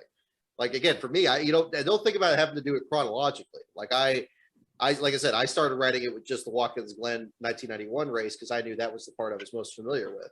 And then everything from there was a way to kind of build up on that. But I mean, the way I do it, it's not always the way that works for everybody else. Other people maybe, start at the beginning or start at the end or whatever. But I think just starting, whatever it is, I think that's the most critical element there, And once you do that, then yeah, and don't worry about setting a time frame. It takes, I mean, again, I took 2 decades pretty much to get where it needed to be. So, that's where it happens. Yeah, Yeah, I just started writing articles almost a year and a half ago. Now, there is a story I would like you to tell, and Mary's a part of this story. I think Mary knows what story it is. Okay. One of your driver documentaries was called Johnny and the Fast White Car. Yep, that one. And Mary knows where I'm going with this one. Mm-hmm. I think I do. When that video premiered, afterwards, you did the Trivial Pursuit thing like you always do. Okay. And during that premiere, or during that live stream, oh, this meeting ends in 10 minutes. Upgrade now to remove the 40-minute time limit. Yeah, well, Oh, good. He does that again. Yeah, I don't have the full thing on Zoom, but that's okay. We could just restart it. You do it in 2 parts if you need to. That's fine. Yeah, we could do 2 parts. Where was I in the story? You say the Trivial Pursuit after the Benson video premiered. Yeah, so after the Benson video, you said whoever won would get an original copy of the script. Yep, that's right. Mary got one. What made you decide to send her a copy of that script? Well, I think, Mary, you made it pretty clear you were a huge Benson fan. So I think, I try to remember, it was, I think there was either a tie or something like that with one. So I had more than one there, or I just printed out another copy. But yeah, once I know, Mary, you made it pretty clear you were a pretty big Benson fan. So if you weren't the winner of the contest necessarily, I was gonna still send one out. So hopefully it still got to you. I didn't oh yeah, it did. Okay, cool. But yeah, you showed it on the podcast last year. Oh, right on. Excellent. Yes, it did. So yeah, I used to print them out. I actually haven't really done that lately because now I don't really print out the scripts anymore. Now I just kind of read them off my phone. So I got I've kind of changing my setup there. So that's why I haven't really done that lately. But yeah, that was fun. Yeah, the way I remember it is that I was a part of that Trivial Pursuit thing. Someone else had won it, but then Rock revealed he was going to send me one anyway, win or lose. Yeah. So I got. How'd you reach out to her? That was very cool on him. How'd you reach out to her if she didn't have social media yet? I think we did it by email or something. Yeah, I think that was it. So, yeah. But yeah, I'm glad that worked out. Email address it during the live chat, so I just typed it in that way. There we go. That was back when I was just starting the live streams back then. So yeah, it's been my workout. But I'm glad, I knew you'd appreciate it. So I'm glad that worked out. Yeah, I'm very appreciative of that. Because I've tried to win those scripts for a long while, and that's the one that I'm most proud of because it's my driver. There you go. Exactly. If you ever do one on Jeff Gordon, I'll I'll definitely be in the chat for that one. You never know.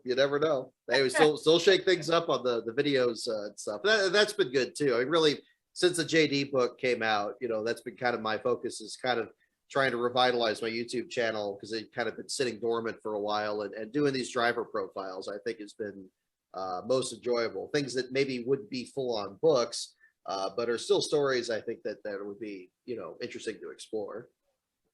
Yeah, and I think a lot of what we've talked about on the podcast previously, because with my knowledge of the history, primarily the early 2000s and the late 90s, as Mary can attest to.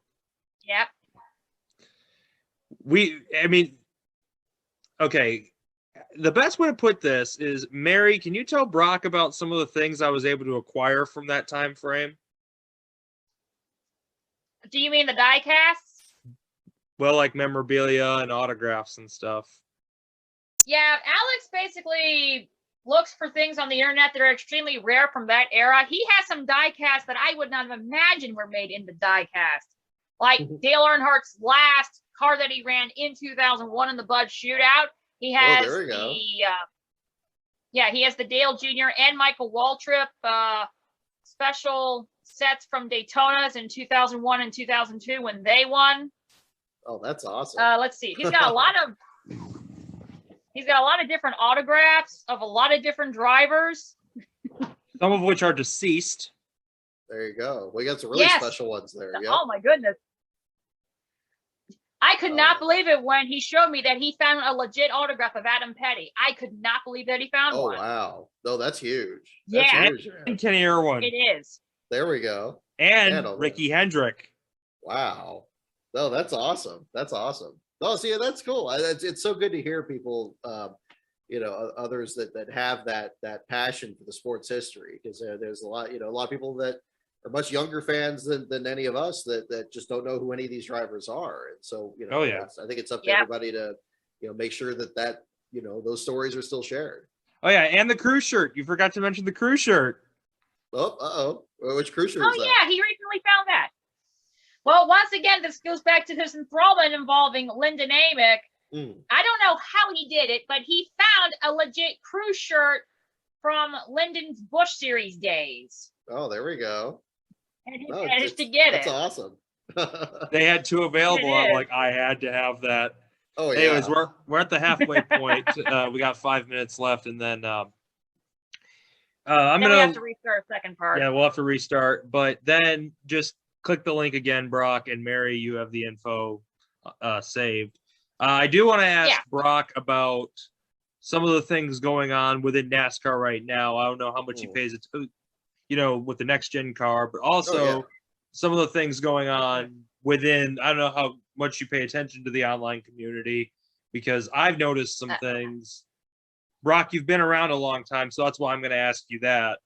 But we'll start off with the online stuff, because obviously you've been around a long time. No offense, but I'll take it. But what's kind of like your view on the stuff that's been going on, if you follow it at all? You mean like just the overall trajectory of the sport, or something? Well, like like what people like Black Flags Matter and Danny B Talks are doing, but also kind of like what is going on. Mary, you can prep this better than I can. The tough stuff that's been going on. I think what Alex is trying to ask you is, do you have any thoughts or opinions regarding some certain situations? She's cutting out again. Uh-oh. She does that a few times. She'll do that sometimes, but I saw the screen kind of flickered there a little bit. Yeah. Don't worry about that. That's going to happen because I'm on my phone, not an actual laptop. But anyway, the question I was trying to ask is, do you have any thoughts or opinions on some of the notable situations that have happened in the community itself, not necessarily within NASCAR itself? Which I doubt you probably know, but that's what Alex is trying to ask. So you mean like more of the YouTube community versus things happening in the like sport? I'll give you an example: the Jason Jacoby saga. The Jason Jacoby's name keeps floating around. I'm not intimately familiar with that one. I know I got, I think somebody posted a tweet saying that they were crediting me for being part of whatever has been going on with him getting revealed or whatever, but I had absolutely nothing to do with that. So I've just kind of steered clear of all of that. That's a good thing. Yeah. The little bits I've heard, it just sounds like something I've just not really had any interest in. But yeah, I don't really have any much I could really add on that particular one. As to the YouTube community in general with racing, I think it's good to see. I think there's a lot of younger people out there, again, kind of like what I was talking about a little bit earlier. There's a lot of younger people that are very passionate about the sport that want to be involved in it, and I know what that's like, because I remember, heck, in 2006 when I had a website where the precursor to my website was like a Weird Al website where I would change the lyrics of songs into race reviews, but I can't sing a lick. So I mean, it didn't have any long-standing thing, but I was just grabbing onto anything to try to get into the sport, just try to make something work. And I could see that from a lot of these other, I mean, now YouTube is like so much bigger than it was back then. I mean, that was back when I started my YouTube channel. I think that they have more tools to work with, and they're making good use of it. I mean, yeah, and I've had the good fortune of meeting a lot. I've met Eric, I've met Darian, Black Flags Matter. I've met, I saw gosh, I almost said Raw Gator. Oh gosh, I'm forgetting his name already, but Rusty Walrus. He was at Phoenix last year. Yeah, I mean, they seem like they have an actual genuine interest in the sport. I think they have different views on it, which is fine, because I mean, I think one of the best things with racing is that there's so many different ways to look at it, because there's so many different aspects of it. You can be passionate like we do the Trivial Pursuit. I mean, you can look at teams, you can look at drivers, you can look at the pit crews, the rules. I mean, anything can grab your interest, and I think we're seeing a lot of that. But yeah, generally, I don't see too many issues with that so far. I see we've got less than a minute on here. So Yeah, we do. I don't want to. Yeah, so we're gonna stop it now, and we'll restart. Sure. All right, we're back with part 2 of the interview with Brock Beard. So, in the Johnny Benson video, you brought up how Tyler Jett had started back in really 1998, but more so in 1999. Johnny's successor was Rich Bickle. What are you laughing at, Mary? I know where this is going to go. How about you take it? How about you talk about it then? Okay. It's a very bizarre story to people not in the know, because not many people are going to know about it, and some won't even believe it, but I've seen the evidence. This legit happened. Last year, Rich Bickle announced he was going to retire from racing overall. It was his farewell tour. So Alex had the idea. Yeah, so Alex had the idea to invite him to the show for an interview. So when Alex sent the invite, Rich responds saying no, but if it just said no, there wouldn't have been a problem. It's the way he said it that became a problem. Because the politest way I can put it is that Rich said no because of what he perceived as Alex's political affiliation. What is your opinion on people like that within the racing community? Because my belief is if we don't accept these people, and there's an article on alexwoodracing.com plugging about inclusion. With people like that in the sport, what do you think will happen if they're not quote unquote removed? That's a fairly loaded question. I'm not like sure someone exactly who, like Rich, that. who doesn't accept people. Was that the issue? I mean, just to make clear, which particular politics was he concerned with? I mean, was it just he thought that inclusion movements, or like with just me being a Democrat? Okay. Because the base of the sport is white racist Southerners who are Republicans. Now you've got people from all over the world and all over the country that are into the sport. And if we don't let them in and accept them, then they might leave. Well, I mean, the history of the sport is what the history of the sport is, and that's been around. It's such thin ice on this topic, because I know it's a hot button issue, and we've seen it materialize in a number of different ways. I think, and I don't want to sound like I'm deflecting here, but I think there was a statement that was made on Twitter after in the midst of the thing with Bubba Wallace with what was found in his garage saw in Talladega, and when the FBI had their ruling, that was the expression was, well, maybe it's not as bad as we all think that it is. And I kind of really took that to heart, that, are there people out there that, that have, different beliefs that are just that maybe aren't in tune with the majority? I guess, well, I mean, I don't believe most people are racist. I don't believe most, NASCAR fans or anything like that. That was my best way of explaining it. Kind of a joking way, but it's again, it's a delicate matter. Yeah, I mean, it's the sports. There's. I mean, obviously, you look at stories with Wendell Scott. You look at what the history was in the South. I mean, you can't just pretend that didn't happen, of course. But Do I think that we are living in that time now? Tough to say. Like, I think that there are still some examples, in the sport where, you know, there's signs that there's progress to be made. But I think to your question about, like,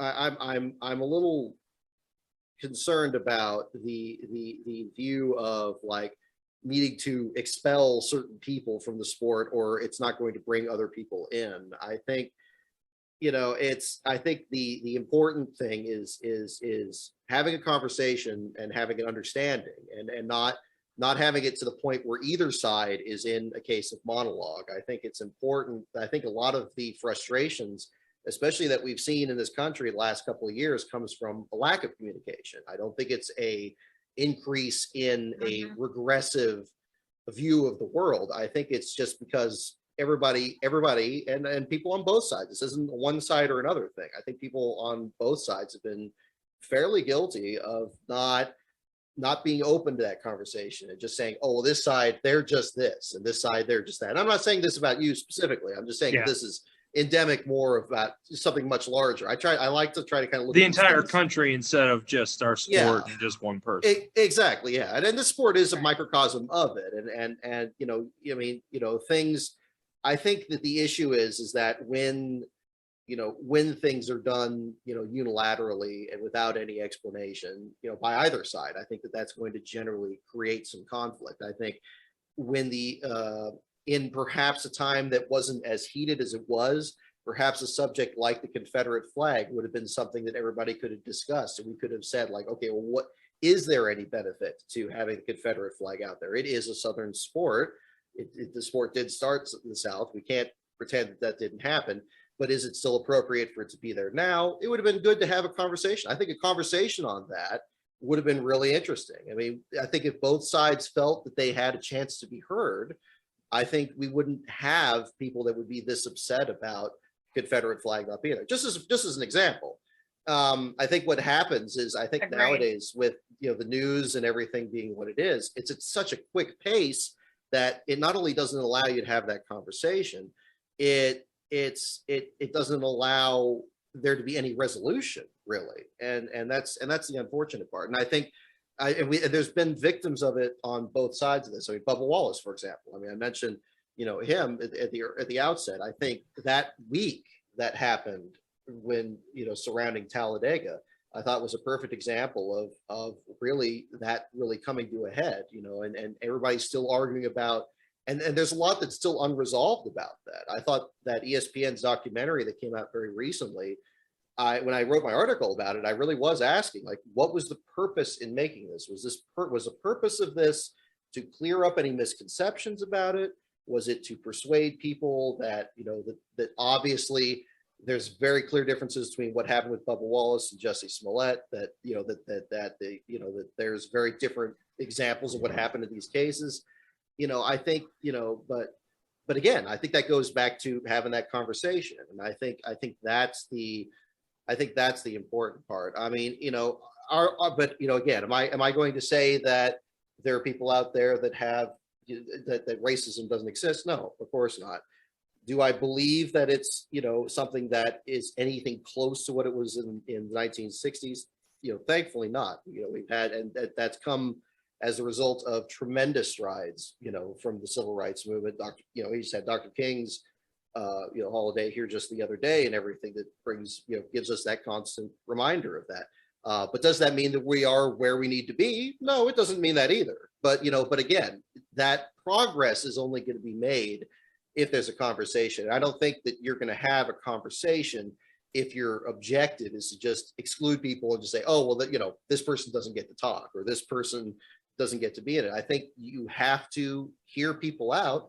And sometimes sometimes that's all people want to do. They just want to be heard out. And then if their idea is absurd or stupid, it'll get shown. But if people are silenced, then people are just going to be like, oh, well, this person's silenced. Now maybe more people are going to want to listen to it than did before. And maybe that's not the effect they're going for. So, and again, I'm not pretending to have the answers here. I just think that, I think that it is an issue, and you're right to be concerned about it. I think we're all grappling for the right answer to it, and I think in NASCAR's sense, they're trying to navigate through it just like anybody else.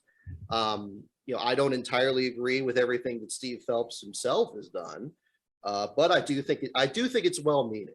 I do think it's well-meaning, and there's been some positive progress. It's great that we have Michael Jordan in here as a team owner, that we have Pitbull, that we have, that we have other team owners in there. Now, there's other things that I don't think are as good. I don't like that Starcom Racing was basically forced to sell their charter. I think there's other things that need to be worked on, but that's where NASCAR is kind of symbolic of the country itself. There's things that need to be worked on both ends, but I think only through the conversation are we going to get there. Not to get. I hope I'm not coming off too preachy there, but it's an interesting question, and I think it's something that the sport's still figuring out with the rest of the country. Quite honestly, you're absolutely right. That is a very good way of thinking about it, because you're absolutely right. It's the fact that there's a lack of communication that's causing all these issues. It's like NASCAR says, "Hey, Bubba, you want to ban the flag?" Bubba says, "Yeah," and then bang, that's it. You're not going to hear the side of people like me, because I'm from the South. To us, the rebel flag, as we call it, is going to be different than what the rest of the world calls the Confederate flag, because to us Southerners, the Confederate flag is actually the state flag in Georgia, because that's literally what it is. There's that. The actual flag they banned is called the rebel flag, and it stands for basically the beauty of the South and rebelling against the stupidity of the government. That's what it means to us, but others see it otherwise. If we have a communication and a conversation about our feelings in terms of things that are different, then maybe we could have a better understanding of each other's feelings, instead of these guys saying, "Okay, we're going to believe these guys and not these guys because we think you're the bad guy." That's where NASCAR had their massive problem come 2020, especially with that Bubba incident, because it's not just Bubba, it's also the Kyle Larson thing with what he did in that iRacing event that got him suspended. Yeah. And now Bubba Wallace said some things that a lot of people are concerning as racist, and they're going, "Well, Kyle Larson got banned from it. Why can't Bubba?" And again, NASCAR's not having that conversation there. Mm-hmm. And I think we need to have these types of conversations, because a lack of communication will cause more issues than any sort of communication at all. No, I agree.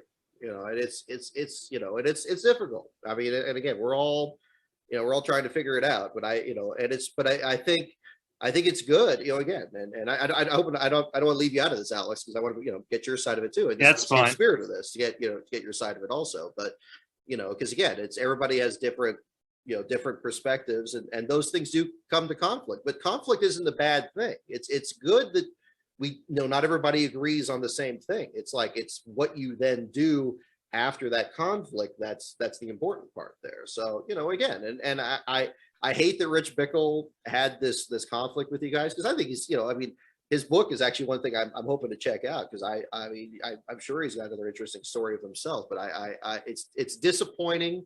It's disappointing that it sounds like he was not willing to have that conversation and be on that side. If it turned out that was what was going on there, but hopefully, maybe that is getting on its way towards being fixed, and hopefully that'll make us all happy with it. I will say this: Rich has a history of being that way, and there is no gray area in Rich's world. Mm-hmm. Rich has these stern beliefs where, if it applies to one person that he doesn't like, if he sees those traits in other people, he's going to automatically think that those people are the way that he the way that he doesn't like. And even worse, his fans and supporters enable him. Mm. Well, and that can be difficult to deal with. and that to say the least. I certainly I understand where you're coming from on that for sure. And that's disappointing. I'm not going to say that isn't. But again, and I think the perhaps in time, I think part of it is probably how typical is that? How many other people feel the same way that he does in that same sense? There's other people like that, I'm sure. Do I think that's most people? I don't believe so. But again, I think that part of that is that everything that's happened again in these last couple of years, I don't make it seem like it's everything about these past couple of years, because it goes further back than that. Like you're saying, about a pattern of conduct. But yeah, I think that's, hopefully in time, again, when you're trying to have a conversation with people and you're trying to be as open as you can with people, you're gonna get some people that don't want to be persuaded, or don't want to have their minds changed, or feel like, oh, if I have this conversation, you're going to try to get in my head or something. That's, I think for some people, that's something they're just going to have to deal with themselves. And I think the more, I think the more open that we all are, regardless of, some belief or another, I think the more open we are to having these discussions, it's like, okay, well, maybe he's not ready yet, maybe not now, but maybe sometime further along. And again, I'm not saying this, is what you're saying exactly in this case, but I mean, like, I think that, there's nobody that's like, they're never going to change, that they're completely reprehensible and it's never going to change, even if they've done it for so many years in the past. I think, maybe they're just looking at things a little differently. And, at some point, maybe when things calm down a bit, maybe it'll be like, oh man, maybe just be more open to it at that point. But yeah, I think, I look back to, a lot of things in the sport, and things that have even come up in some of these other projects that I've been working on. And, there's always, I mean, my family has been like, hardcore Democrats, growing up and stuff. And we got into the sport, Northern Californians. I mean, we travel around to these other tracks like, oh, you're from California, you must be this or that. It's like, no, we come over these tracks, and then, we talk with people, we hang out with them. And pretty soon, by the end of the weekend, we're fitting in just like that. I mean, we went up to New York State there with Charlie Birch, there, the JD McDuffie book thing. And we were, we had no problems there. We were just kind of just hanging out with them and anything else. So, and every once in a while, it's just, everybody, we don't agree on, we're not going to agree on everything, but I mean, it's, but it's something I think we're all kind of navigating through, and the sport is, and hopefully, hopefully we it all works out in the end, Yeah, that's a very good way of looking at it. Yeah, Mary, do you have any more questions? Well, there is one other thing I do want to discuss. Mm-hmm. And sorry if I rage out against you on this one, Alex, because it's a sensitive topic to you, but it is to me as well. So you should know who this is about. So last year, there was one particular weekend where you were involved in a couple of different videos. And it was the two videos on the 10-year anniversary of Dan Wheldon's death. One of them was NASCAR Man's project regarding everything surrounding that particular weekend and event. But you also did a personal reflection based on the chat that you did. The chat room. Oh, wow. Right. Excellent find, Alex. Alex did an autograph picture. Yeah, this. That is awesome. That is awesome. Now, there's a little bit of a backstory behind this. Dan died on my 9th birthday. Oh my goodness. And he was my favorite driver in open wheels. And Dan is my second favorite in open wheel behind Tony Kanaan, and his death was 2 days after my birthday. Did you both see the accident live, or? I saw it live. So did I. Okay. I was at the house when that happened. But my question is, I get the documentative aspect for NASCAR Man in his video.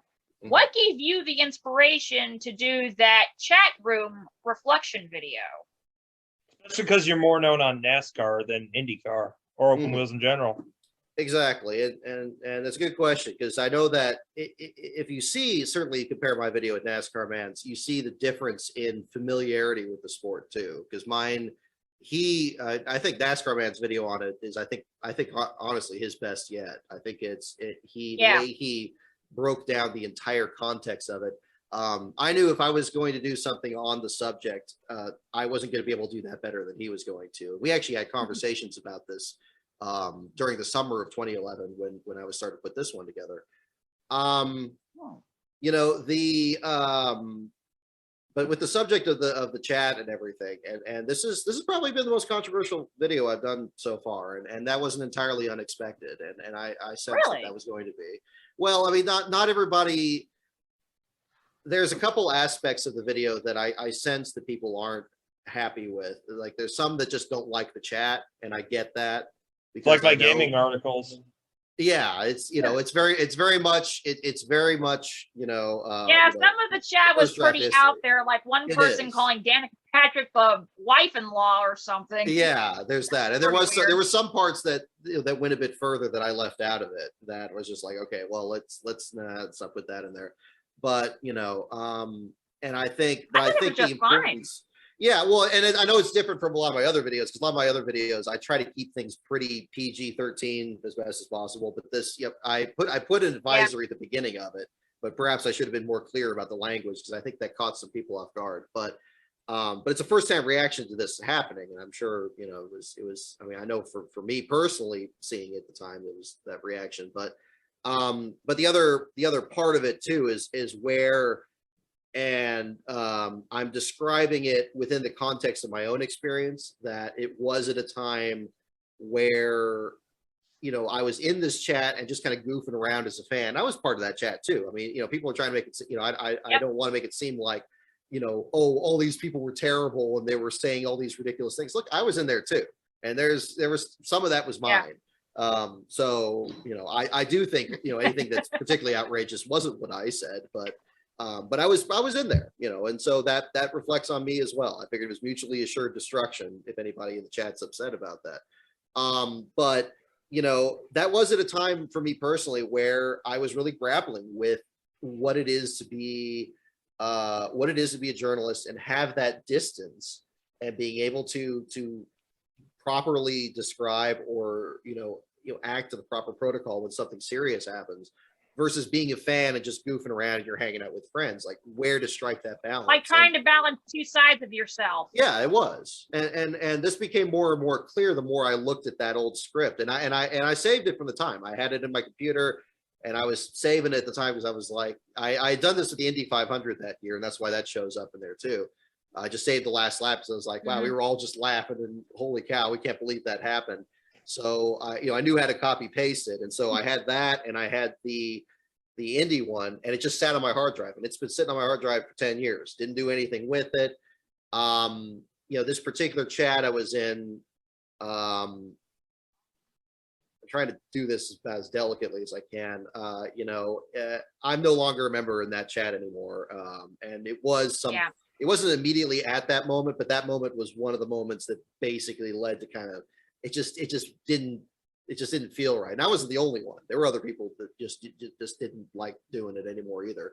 I guess they're still around, but I don't know. So, but yeah, I mean, you know, it was difficult, and it made me really.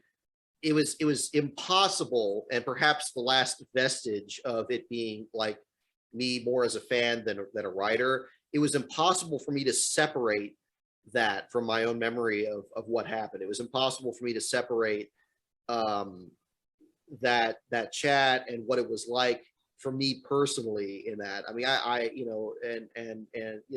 from the story of the very real tragedy that happened that time, and I was sweating bullets getting ready to post this. I'm like, man, people are either going to be like really interested in this, or they are just going to out and out hate it. And I was really preparing myself for that in there.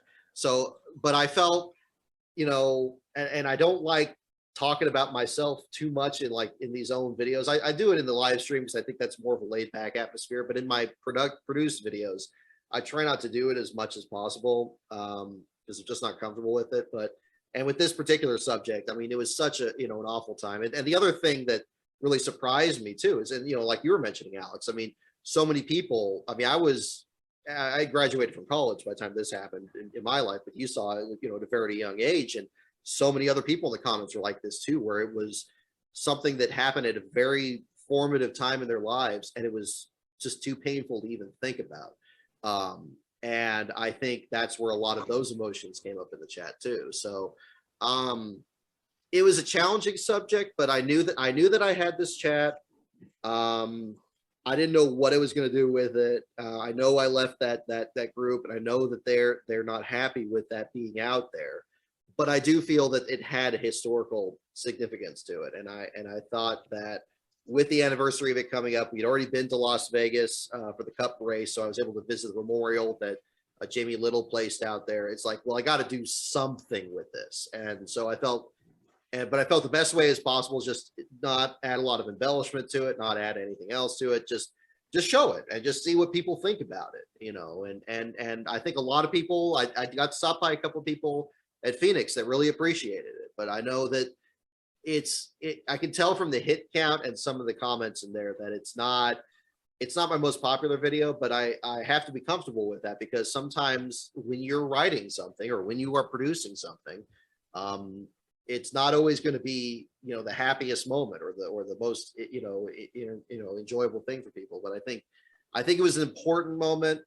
And I think also when I was going over that script, everyone in there, like, we're all goofing around just like anybody else that would be in any internet chat. But once it happened, like, nobody's joking about anything. Everybody's just trying to find out what's happening, and nobody's trying to spread misinformation.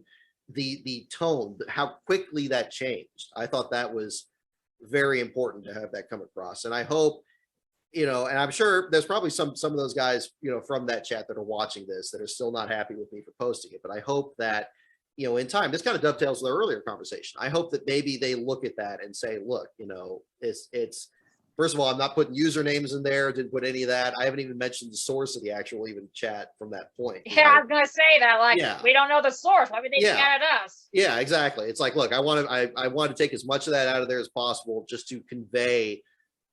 It's impossible to convey for people that are even younger, that maybe that weren't even around or too young to even remember it happening, to capture the emotion of that moment. But even in a group like this, we're all just screwing around, and it's October, and we got all these other crazy things that are happening, and Jimmy Johnson's probably going to lose a championship finally, trying to kind of put you in that moment and what it was like. And I think the only way you can really do that is to just show it how it was. I mean, there are a couple things that are left out, but not, it's not to a substantial degree, and it's synced up to it as best as possible. And that's where that comes in. But yeah, it's definitely had more of a mixed reaction, but I think that's inevitable given the subject matter, because it is so recent and it is so painful for people. But I hope that, perhaps more, if people are upset about it, I hope that they give it some time and really see that, we didn't know. All of us in the chat, just like anybody else, we didn't know how serious it was, but we knew that once it was clear that it was, it's like, then it became really trying to understand it and discussing the very real consequences of that we're still really, open wheel racing is still dealing with today. Even there are safety advancements that have come up in years since then. It's an important, it's not a chapter that we want to relive. And that's why I condensed it down also, so it's not the entire broadcast. I kind of crushed it down to about 45 minutes. Some people said even that was too long, but I felt that rushing it further would make it impossible to watch. But that I felt that was important. And even though it wasn't my specialty, that I focused more on NASCAR, I felt that I could at least contribute, something helpful from that, but I do think NASCAR, I think honestly NASCAR Man's video is far superior, but I think this it's a compliment to it. So yeah, so I wanted to quick show up this diecast from 1999. It's a Dale Earnhardt Sr. diecast. Oh, there we go. The sign hood of the Bristol car. So, Oh no. yep, it's Oh, that no. car, Mary. I made Randall's I'm cage not an on. Earnhardt Senior person. So, but anyways, Alex wouldn't get it because he was not alive when Earnhardt Senior raced, but I was. Earnhardt Senior was dirty, as in pretty bad, dirty driver. but Yeah, the I'd have to way agree. that he's construed in the media today is not my experience when I saw him race. anyway, so this car here I got for my 3rd birthday. Oh, there we And go. on my 3rd birthday, that my dad explained who Dale Earnhardt was and what happened to him. But I didn't really have, and I'm going to tie this into Weldon. I had never really thought a driver could die in a race car until we lost Paul Dana. But I didn't really understand what had happened. I started following IndyCar in 2005. I started following NASCAR in 2003. But then when I received this diecast in 2007 for my 5th birthday, so it opens. I believe it's from 97 or 98, but it's late 90s Earnhardt car. That's when I think I fully understood what had happened to Dale Earnhardt, because I had already heard of it happening to Paul Dana. But with Weldon, this is the first time I had seen and heard of a driver dying in an actual accident, and unfortunately it was my favorite driver, and I didn't find out until I got home, and that's when the entire day just took a complete 180. Yeah. I think everyone had feelings like that when it came to Weldon, because that's one of those dates I specifically remember all those details to a T. Yeah. Like when the crash happened, my type of reaction. Yeah. Everyone sees the wreck or discussing it. We thought all the drivers were okay, and then one person in the notices. Yeah. In the restaurant, I was like, "Oh my God!" They're like, "Alex, quiet! What happened?" And I point to TV. They're like, "Oh my gosh!" Like my family was stunned. And then we later found out what happened. But Mary, you said that'll do it for your questions. That'll also do it for my questions. So what part of the interview is it now? It's time for Flip the Script. Basically, it's the inverse. If the guest has any questions for us, he is free to ask them. Oh, okay. Well, let's see. How about this? Well, we kind of tying things in with the current season coming up, and of course, one of the big races anticipated. What are your expectations for the Clash at the Coliseum coming up here in a couple weeks?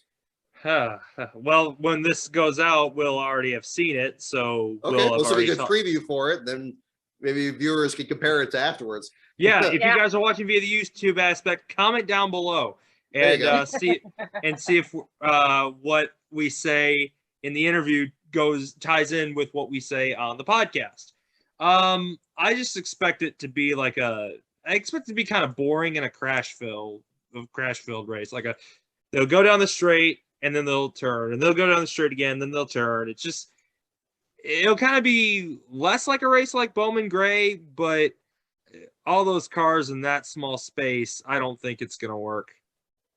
Well, that's why they have a couple of heats to do this, to set a final lineup of not exactly the entire amount of cars, but like maybe half of them, I guess, or maybe 20 of them. The racing pattern that I've seen with these newer track and races, and it basically started mostly at the Roval.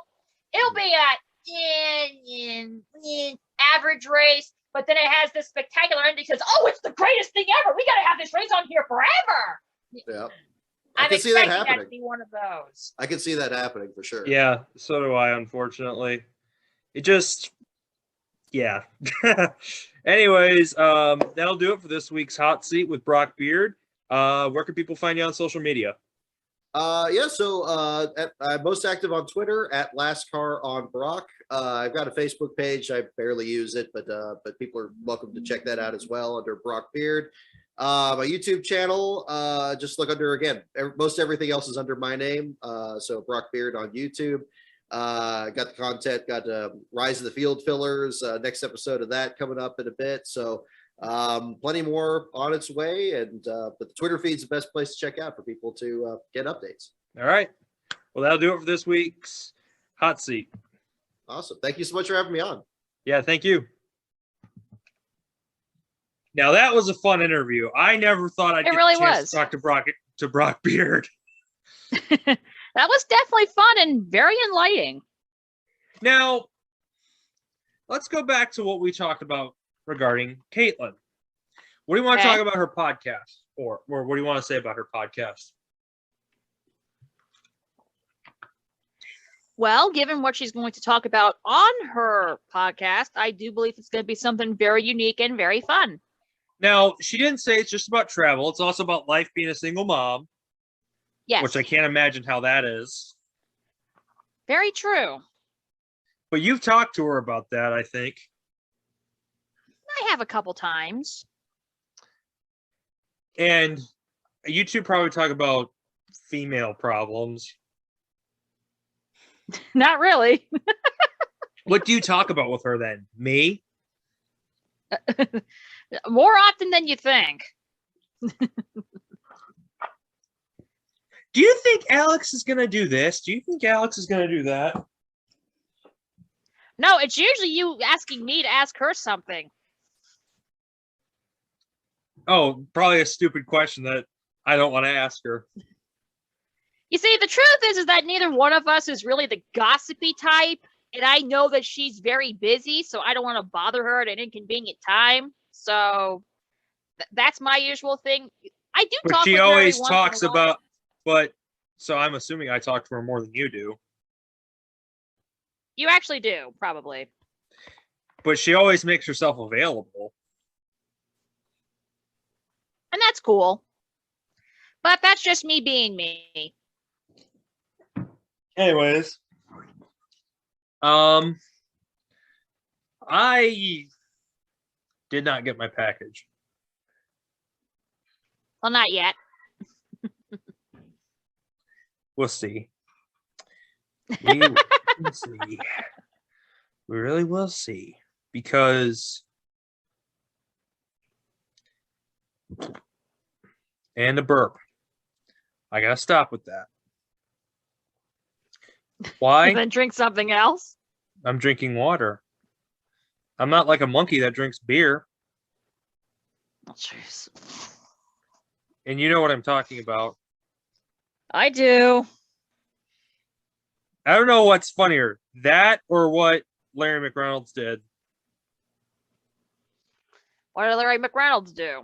The weather Oh, that. with Bill Keneally. He's doing it. He's doing it. Okay.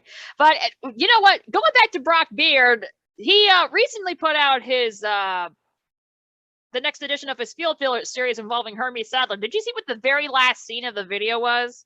I fell asleep watching it. Because I watched it at like 1 a.m. Oh. It was literally Hermie doing the weather for my local CBS affiliate. I am Really? not making that up. I think, wait, I'm going to play a clip of that Elliot Sadler was in the video, but. Oh, yeah. It was snowing at Bristol, and that tore Larry Mack up. That Carl had been to the Weather Channel, and he had not. So now let's go to our weather forecast. Oh, God. Look, guys, again, Larry, here we are, and we're going to tell a story, right? That's all about telling a story. We start with, we'll go to Washington State. That'll be our starting line, okay? Atlanta, Hampton, Georgia, there's your finish line. You got to just take it on through. And of course, but you're standing in front of my mom. I'm sorry. We got up front, moving through the Midwest up to the Great Lakes. But if you notice down here in the Southeast, it's clear, which means race day here will be clear. It's going to be sunny with no pretty much has a northeast movement up to Canada. All right, I'm not smoking, Larry. He's doing it. Clockwise, kind of like a racetrack. Okay? Shut up, Edwards. Moving counterclockwise to the north and not towards the Atlantic. It's all lifting on out. So radar Is that a high pressure or low pressure system? Well, let's look at our radar picture. This is our radar picture here. You can see we have a lot gathering down here in the Gulf Coast. Notice it's clear. There you go. Now, this is the Doppler radar here. You can see this here. It's starting over in Utah. That's not how it works. Also down here in the Florida.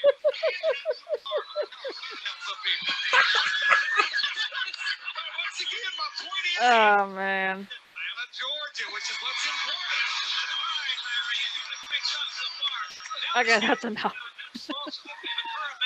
We've got a cold front, we've got a warm front, and things are moving right along. And what do you think? You like what you see? I do like to see this. You can see we have this low pressure, and this is moving to another low pressure up here. And this is where, if you notice, if you remember the map a while ago, this is where that front was moving right up through here, above the low and the high pressure, which probably is going to mean that this group up in here, they're in for some cold weather very, very soon. I think winter is just a moment. All right, back to racing. That's around Nebraska, so that wouldn't be surprising. Forecast high for the day. How's it looking?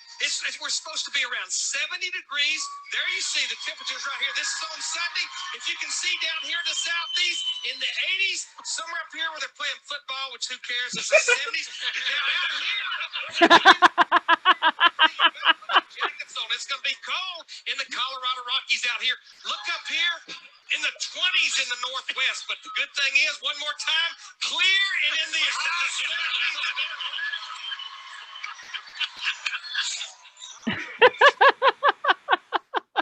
I don't know. That does bring back a story of mine from when I was dating my last girlfriend. Okay. Oh my God. Just remember, alcohol played a big part in this. All right. Sure. There were 6 people. We were all pretty drunk. So one of the people, my ex's sister's ex, we've talked about. Oh, great. We've talked about All stories right. involving him. Well, anyway, he was probably the drunkest of them all. That would not surprise me. So, and there was a big ass snowstorm happening. So, what ended up happening, he was trying to do the weather like Larry was, and I was asking him all these dumb questions. I said, "What about that thing right there? You know, what about this? What about that? Is that a high pressure or a low pressure system?" And everyone just started laughing after I said that, because he said, I think it's a low pressure system." Okay. Well, what do you think of that Larry McReynolds video that I just showed? Well, I don't think that was his only time doing something in relation to the weather, so he definitely has a good bit of experience in terms of that. So, yeah. Camera's glitching, so I'm trying to fix it. All right. Anyways, the way, goddamn, something formed in my throat. The way Edwards was kind of funny. He's doing it. He's doing it. It's like he was surprised that Larry McReynolds is actually smart. Well, Carl Edwards never attempted murder, even though some people may think that, like you. He literally did no less than twice. Well, remember what Bob Keselowski said. Oh, yeah. I got water on my cover, or on my comforter.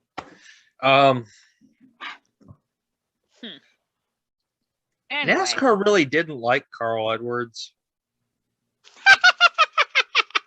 By that logic, it would have been outlawed from the sport after 2010. Think about that one for a second. He's a sore loser. That's why I don't like him. He literally quit racing after losing a championship. And there's still speculation today as to why that happened. Oh, he doesn't like the new points format. Oh, he doesn't like the way the car is driving. It's not about the car. It's all this other stuff. He was scared of head injuries on that stuff. Despite the fact he really wrecked himself in the last race to cost himself the championship, but still. No, he tried to block Logano, and Logano didn't decide to be a little bitch and wreck him. How did Logano wreck him when Edwards triggered the blocking to begin with? It's no different than Vickers versus Junior. When Logano went down. Yeah, to pass him. If Edwards held his line, all that would have happened is Logano would have passed and they both would have continued. But no, Edwards had it's to be pretty like, obvious hey, that Logano was coming up. Well, they were going to run into the wall if they didn't. Well, isn't Logano a mega baddie too? I used to think that way of Logano, but ever since the Kenseth incident, things have nearly 180'd. Who are the biggest mega baddies in NASCAR? Jeff Gordon's not on that list. You got to remember that. Well, he is actually, but there's actually 6 other mega baddies. He is that not. are classified as mega baddies. He is not a mega baddie. Well, let's see. Throughout NASCAR history, specifically NASCAR, there are 7 mega baddies. 6. There is also Carl Edwards, Kyle Busch, Kevin Harvick, Matt Kenseth, Brian Vickers, and the sixth one, who is no longer with us, Dale Earnhardt. Correct. But Very good. Here's why Dale Earnhardt. Here's what people need to realize about Dale Earnhardt. You always got to have that guy who's going to wear the black hat. And that's what Dale Earnhardt did. Dale Earnhardt wasn't afraid. Dale Earnhardt was a badass. That's why I like him. He gave no fucks. And you probably wonder, but Alex, you don't like Kyle Busch. Why do you say that? How can you say that about Earnhardt when you don't like Busch? Because Earnhardt never whined about anything. Earnhardt wasn't a crybaby. Earnhardt could take shit like a man. You know. And you know what? I'm a diehard Gordon fan. When Gordon did that thing with the milk, Earnhardt took it better than a lot of people expected him to. Jeff's idea was he can dish everything out, but how good is he at taking it? So they went for it, and Earnhardt liked it. There's a difference between acknowledging a cute joke with milk and then blocking yourself into the grass and blaming everybody else for it. Oh, I blocked myself into the grass, and I'm going to blame Bill Elliott for it because I put Bill into the wall trying to have him wreck Jeff Bodine, catch up with the Bodine twice, but it's my fault. But I'm not going to say it's my fault because I'm Dale Earnhardt, so I can do whatever I want. I'm going to blame Bill Elliott for everything. I still won the race. Yeah! Give me a break. Dale Earnhardt Sr. was not the good guy the media tries to make him out to be today. Because a lot of people in this generation have never seen Dale Sr. race. They got into NASCAR after his passing. So they do not realize how bad Dale Sr. really was. I do. I've seen Dale Sr. race. He was a dirty, no good sob behind the wheel. He may be a good person off the track for the most part, but in terms of behind the wheel, he's the original mega baddie. He wasn't afraid to use the chrome horn. He wasn't afraid. He's the anti-Johnny Benson. Johnny Benson was way too conservative behind the wheel. Johnny Benson should have moved Kurt Busch out of the way at Martinsville. Benson would have 2 victories by now. Well, here's the thing. I do agree with you on that aspect, and I was frustrated about the fact that Johnny did not do that. But that was before I understood what his style really was. And here's a little fun fact. Dale Sr.'s the one who got Johnny Benson into NASCAR. So therefore, he shouldn't be on the mega baddie list. That's not how it works, Alex. You should take Jeff Gordon off because I'm a Gordon fan. A diehard. So you should take Brad Keselowski off your mega baddie list. No way. No way. Then why would I take Jeff Gordon off? Because Jeff never did anything wrong.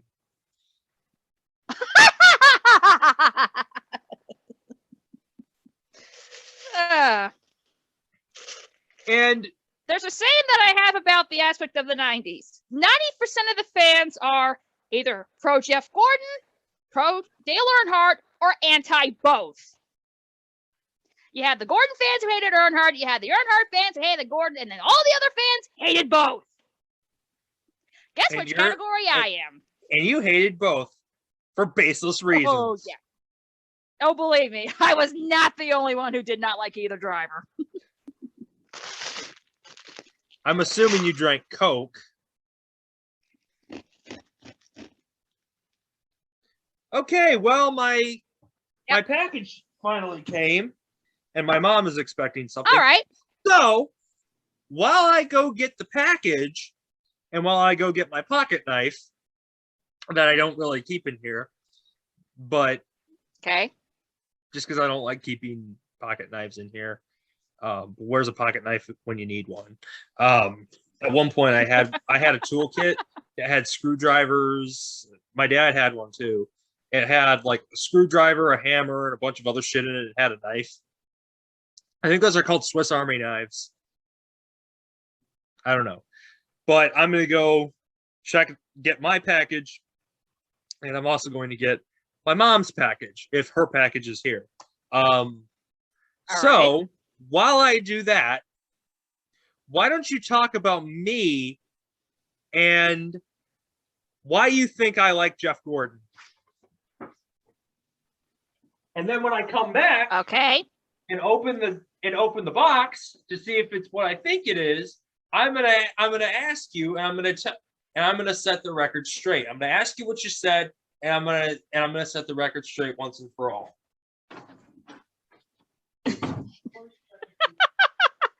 Well, I got news for Alex. Part of what he said just cut off on me. All I heard was think about Jeff Gordon. I am not thinking about Jeff Gordon. It's my channel, so we're going to discuss the Puppy Bowl really quick.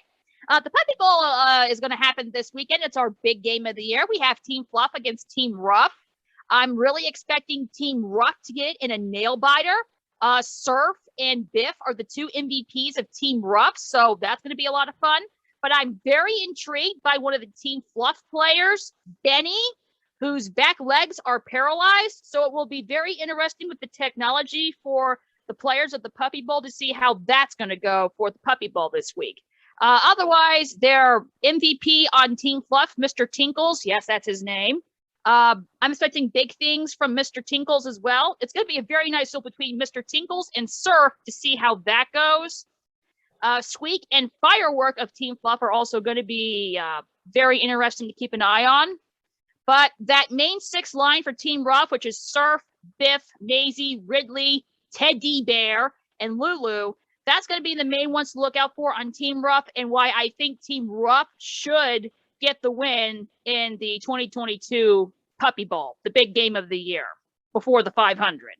So that'll be very fun to go through. Now that I'm done with that preview, what does Alex want me to think about Jeff Gordon? Why would I think about Jeff Gordon? There's a reason I root for Robbie Gordon and not Jeff Gordon. Now, in fairness, I did explain the aspects of Dale Sr., so I'll explain the aspects of Jeff Gordon. I started watching NASCAR in the 90s, and Jeff Gordon was a bit of a crybaby back then. And he pretty much got prioritized. You know how people complain about Jimmy Johnson and how he was a top priority with Hendrick? Well, Jeff Gordon was the originator of that. So, yeah. You realize I'm back now. I can see you. Okay, what'd you say about Jeff then? Well, I was basically noting the fact that a lot of people, especially 90s fans, noted him as a crybaby, and also the fact that he was the priority guy before Jimmy Johnson and Kyle Larson came in each respective era. Okay, so why do you think I'm a Gordon fan then? Why are you a Gordon fan? Yes. Well, it's likely because he was the high-level driver by the time you started watching, specifically around 2003. Incorrect. Incorrect, really? Well, I open this because I think I know what it is. Okay. I will explain why that is. Jeff was the first driver that really appealed to me because I really liked his car, and I liked the way that he drove. I liked the way that he raced everybody, and I also thought he got a lot of unfair hate, which he did. And that's probably the cleanest way I've ever opened a box. Yes! It is. It is what I thought. I can take this off. So bonus diecast reveal. Yes, it is a bonus diecast reveal. And it completes the set.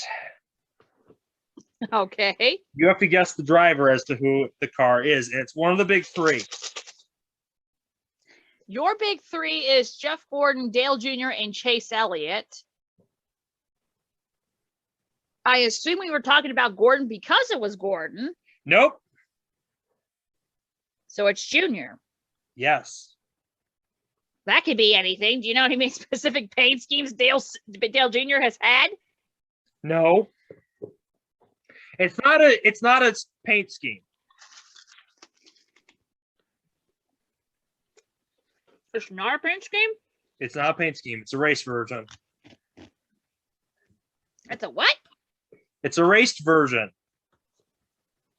Oh, that okay. Doesn't really exactly help me. We have to guess which car it is, which race it is. Well, that doesn't really help me either. This ain't the O2 Pepsi 400 again, is it? I already have that car. Okay. And you have a 1. It's none of his baseball cars. But it did race at Daytona. Oh, so it's a specialty scheme from the Clash? Nope.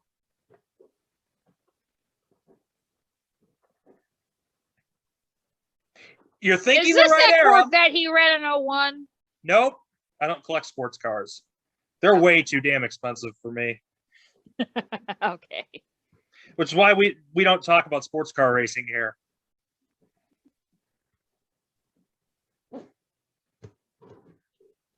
Okay, I thought I heard something outside, but anyway, let me get back this over here. Okay, so it's the early 2000s and it's Dale Jr. Wait a minute, is this that polar bear car? I already have that car. I showed it last Okay, season. because you showed up. I showed it off with his dad's regular Coke car. Okay. And it's not his That's a- debut car. No. I already have that one. That's a So I it's just the said right it's a era, race but not. version. Why are we talking about clean versions? I was talking about the era, but all right. Hmm.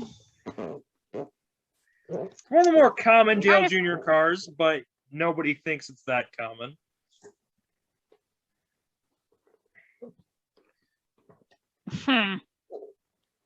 That's so many. What would it be? It's a non-points race. Oh, that's helpful. So that means it's either the Clash or the All-Star race. He won the All-Star race once. They never made the race version. Matter of fact, I don't think they made race versions back in 2000. It's the 2000 Winston? Nope. I don't think he raced the Clash in 2000. No, he did not. No, he didn't. No, because that was the one where Ricky Rudd flipped again. Because Jarrett won that one. No, it's you got to think you're thinking the right era. It was a non-points race. Oh man, this is kind of gonna give it away. But it's the first full season I watched it of Nat. It's the first full So it's season. 2003. First full season of NASCAR I watched. So 2003. Nope. Remember, You I said came it was here. 2003. Yes, but I came here in June. So it's 2004. Yes.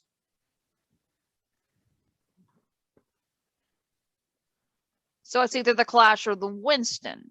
It's not the Or the Winston. All-Star race. So it's the Clash. It's not the Clash. What other non-official race was there in 2004? Because I don't think it'd be the Bud Shootout, would it? What's my favorite sports drink? Right.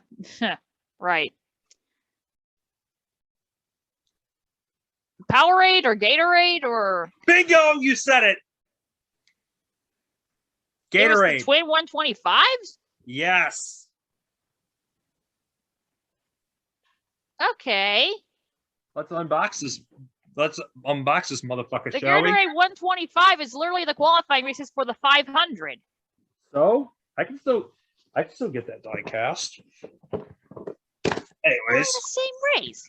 no, they're not. The 125s lead into the 500. I know. And yes, I also have the Daytona 500 race version, but here is the twin race version. Right. And this deck lid clicks and the hood doesn't. What do you think of this paint scheme, Mary?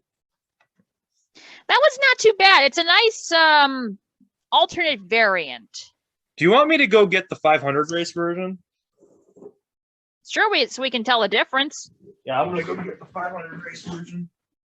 And then when we're done recording, actually, I'm gonna go put this in the recycle bin because the recycle hasn't right. come yet.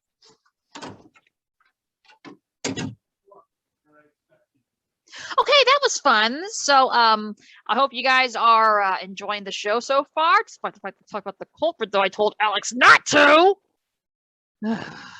He's really got to stop talking about the culprit. I'm sick and tired of talking about the culprit. Why does he think Squishball is still here? Anyway, while he's doing that, I'm not going to take forever to do the outro with this. So I will mention that the Pastimes and Other Amusements podcast has a Patreon. There are 4 tiers for this. We have the $5 bronze level, which means 1 day early access to the podcast, as well as a bonus mailbag question. This is going to have a mailbag question for the week. If we do, we'll mention it later. There is the silver tier $10 version, which means you get extra videos, 3 bonus mailbag questions, a one-on-one connection with one of us, and a chance for us to follow you on social media. There is the $20 gold tier that has extra videos, 5 bonus mailbag questions, a custom video message, a thank you message, and 5% to 10% discount on merchandising. And we finally have our big boy, the platinum $50 tier, which means extra videos, custom merch, unlimited mailbag questions, 1 custom video message, a thank you from both of us on social media, a 30% merch discount, a private Zoom chat, and you'll be put on a recognition list at the end of the YouTube variant of the podcast. And now Alex is back. What do you have for us? The 500 race version. Let's see what you got. If that thing doesn't fall over.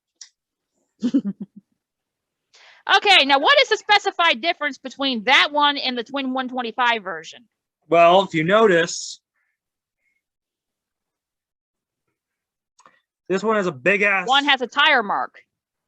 Yes. From I think when he hit Wimmer. And you can see the black is rubbed off on this. Obviously, it's a longer race. And they had to borrow the tire from Jeremy Mayfield.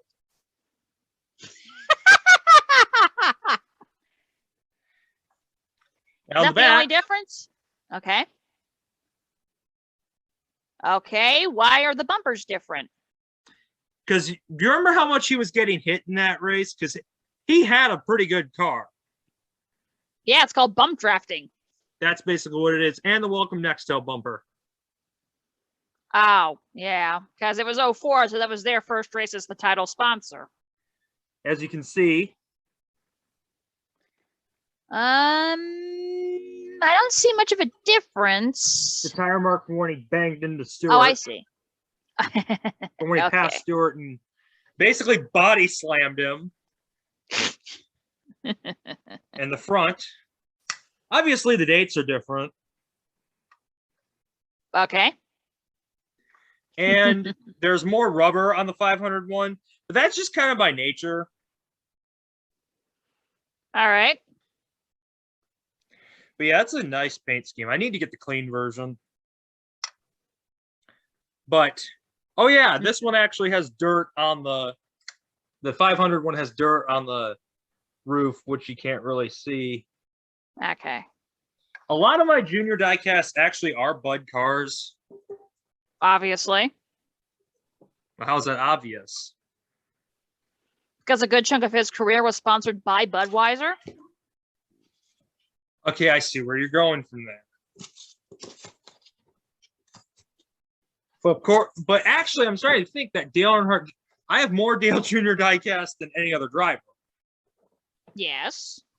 And I have more Dale Jr. shirts than Jeff Gordon shirts. I have more Chase Elliott shirts than any other driver. Mm-hmm. But I do still need to get the clean version of the Born on Date car. I need to get the, wait, this is the 500. Okay. I still need to get the clean version of the Born on Date car, the clean version of the Welcome Nextel Born on Date car, Elliott Sadler's raced version from his 125, and Dale Jarrett's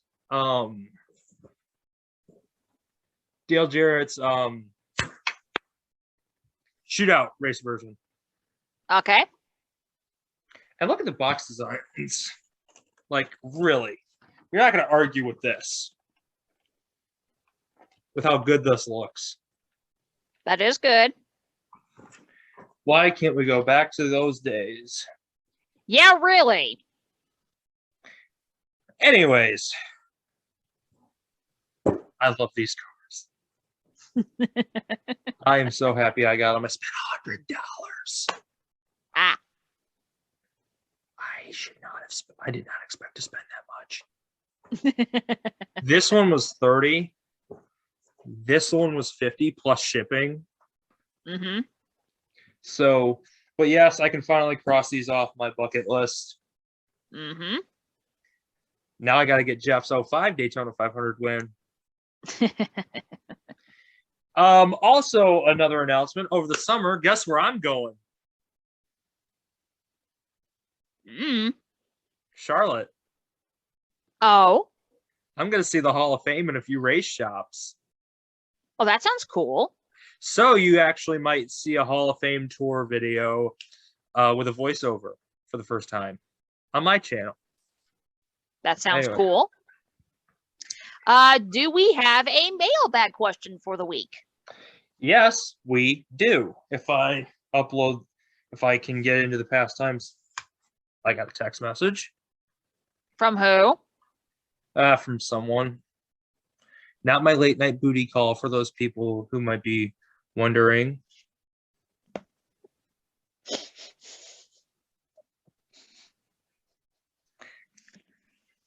Okay. I really don't have a booty call.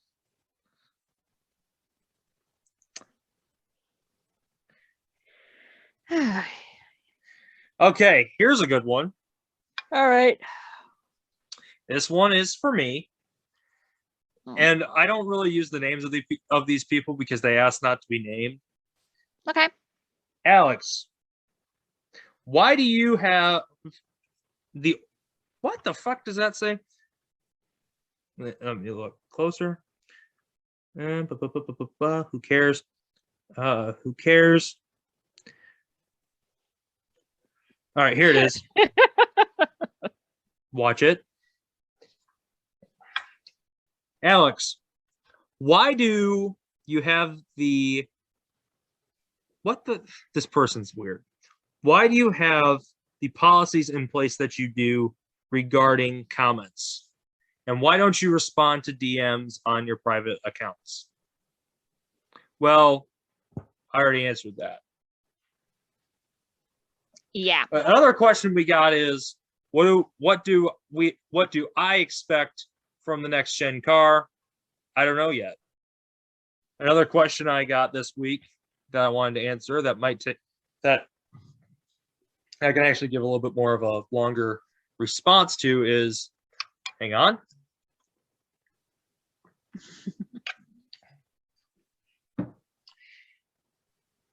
Does it scare me after I get injured doing what I love to do?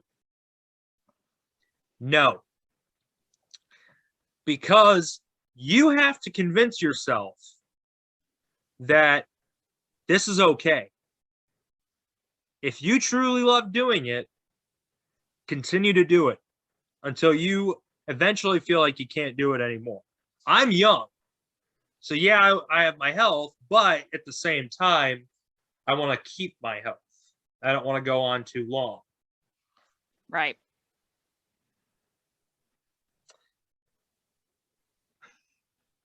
Someone one time asked why I don't talk about stories involving my ex in detail.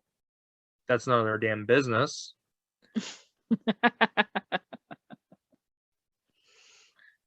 I'll let you take the answer on that one. Just kidding. That's my private business and none of theirs. Yeah, that's pretty much it. And plus, I don't like letting people into my life like that. Yeah. Anyways, what were you talking about while I was getting the mail? I was talking about a event that's coming up this week. Event? Yeah. What event? It's basically an event that I'm intrigued by. You probably won't be. Pokemon?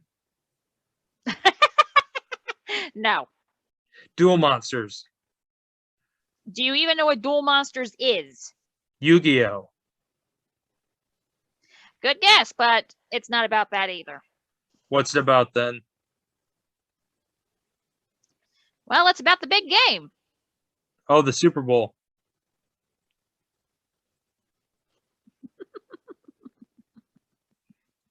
Well, I feel happy for Darian Gilliam. Yeah, this is one of those either or things because Darian's going to represent the Rams. My brother has a little bit of intrigue in the Bengals because he grew up in Ohio a lot of his life, so there's that, but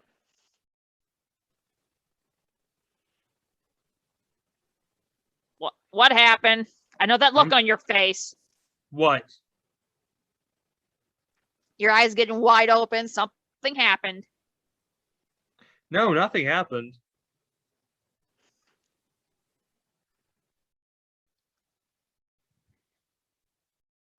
What? Told you something happened. Don't try and hide it. Now what happened? Oh my God. Oh man.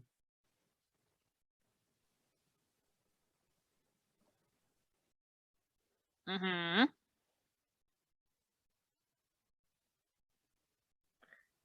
Chase and his girlfriend broke up. Chase Elliott or Chase Briscoe? Chase Elliott. Why would I care? Because I'm wearing a Chase shirt. That's none of my business.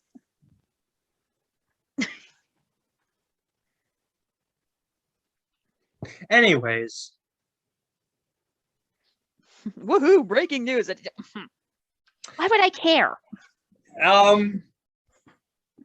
Do you think Noah Gregson has a girlfriend? I don't know. I think you know why I asked. Well, knowing you, I know why you asked, but again, why would I care? That's not my prerogative. Well, I want to know if you think. I want to know if you'll tell the person who wants to know that your answer. No. Should I tell them the story? No. Why?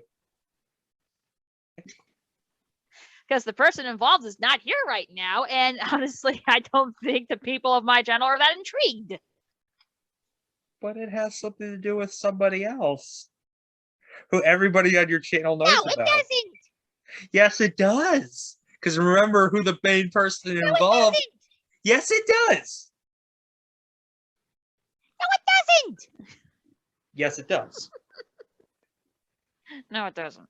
Okay, someone actually suggested this. I give Mary a quiz. Now on how what well happened? I give Mary a quiz on how well she knows me.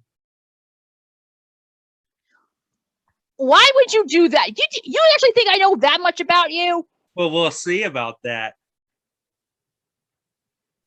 Why would I care? I just want to see it too. First question. What's my favorite sport outside of racing? Your favorite sport outside of racing?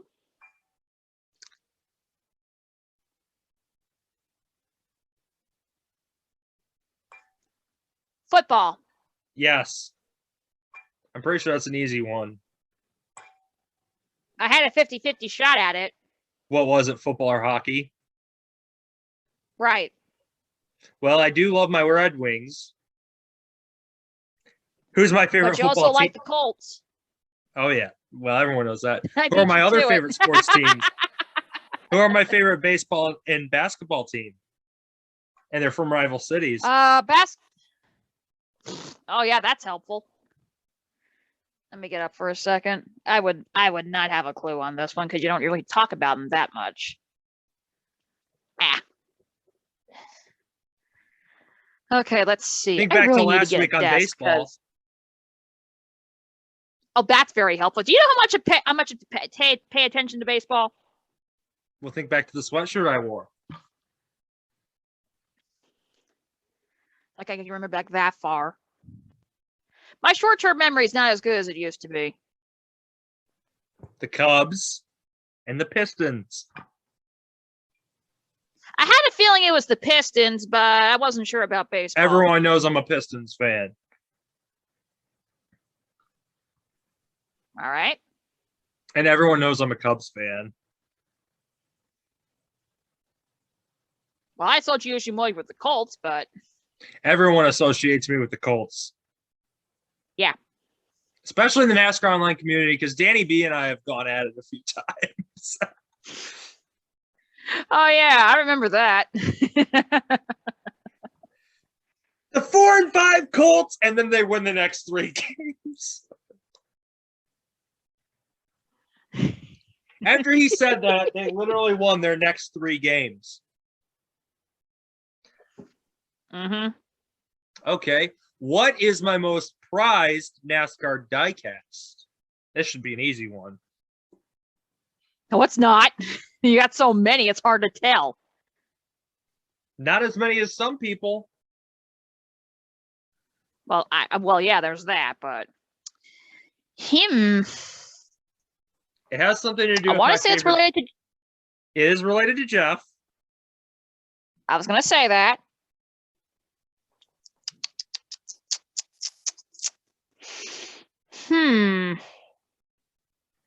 Now, which one would it be? It's from the year I was born. So that's 02. Now, what big thing did Jeff Gordon do in 2002? He didn't win the It has title. nothing to do with, He didn't win with a Daytona. big thing that he did in 2002. It's just, well, 2002 was So an it's off year. 2002 specific, It's 2002 specific. if that's what you want to call it. Yes.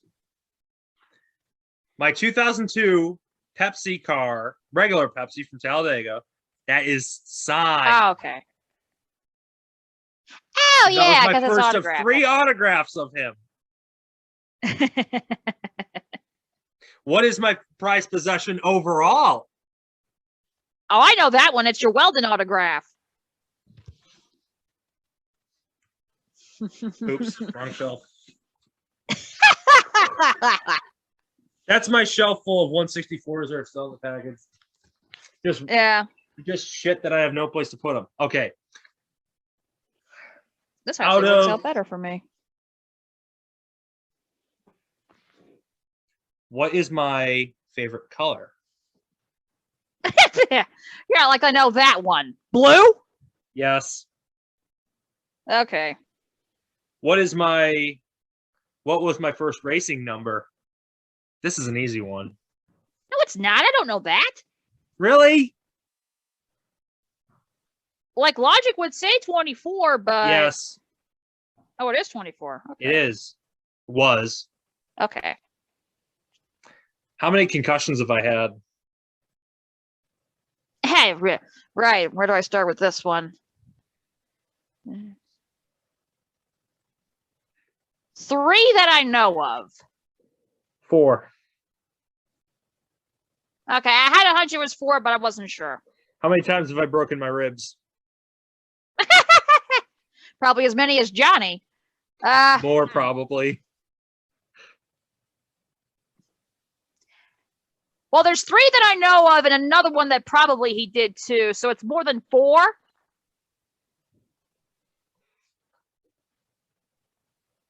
I'll say 5. Yes, but some of them have just been me being a dumbass. What's my dream car? That's right. A Lamborghini? No, it's Italian. Ferrari? Which one? I don't know.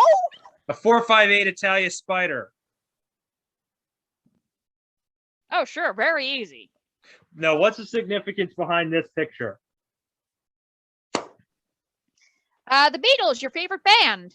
Second favorite band. But what specifically about this picture of the Beatles as opposed to any other picture? Is that all signatures of the entire band? Facsimile, but yes, those are fake signatures. The story behind this specific picture, it's Okay. kind of funny. I was 7 years old Uh-huh. at a Red Robin Whoopee? in Mishawaka, Indiana. We were waiting to Uh-huh. be seated. I looked into the bar and I seen this picture. Uh-huh. I don't know what about this picture it was, but this picture had a revelation to me. Okay. I fell in love with this picture. And to this day, this is my favorite picture of the Beatles. All right. And for the first time, everybody's going to be able to see it, the entire thing. How many times have people have been able to see part of John's face, but not all? Yeah. And I put it above my bed because I have no place else to put it. How many concerts have I been to? If you're right, I don't know that one either. 3? 5. Okay. I've only been to 1 that I know of. Leonard Skinner. Yeah. That's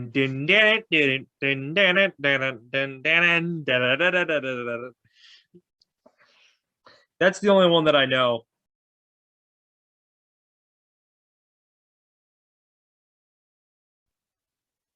Okay. Oh wait. Down, down, down, down, down, down, down. Now, I was kind of wondering if you. Down, Yeah. down, down. You know that one. That's Freebird. Who doesn't love that song? You're an idiot if you hate that song. Oh no, I got no quarrels with Freebird. Well, what other songs by Leonard Skinner are actually good? Yeah. Well, the newer version of the band, there is a song that I do like by them called "Still Unbroken." That one's a pretty good one. Okay, I got a good question for you. What is my favorite racing movie? It's not Driven. Well, I kind of figured that. Like, you're not Danny Hamlin. I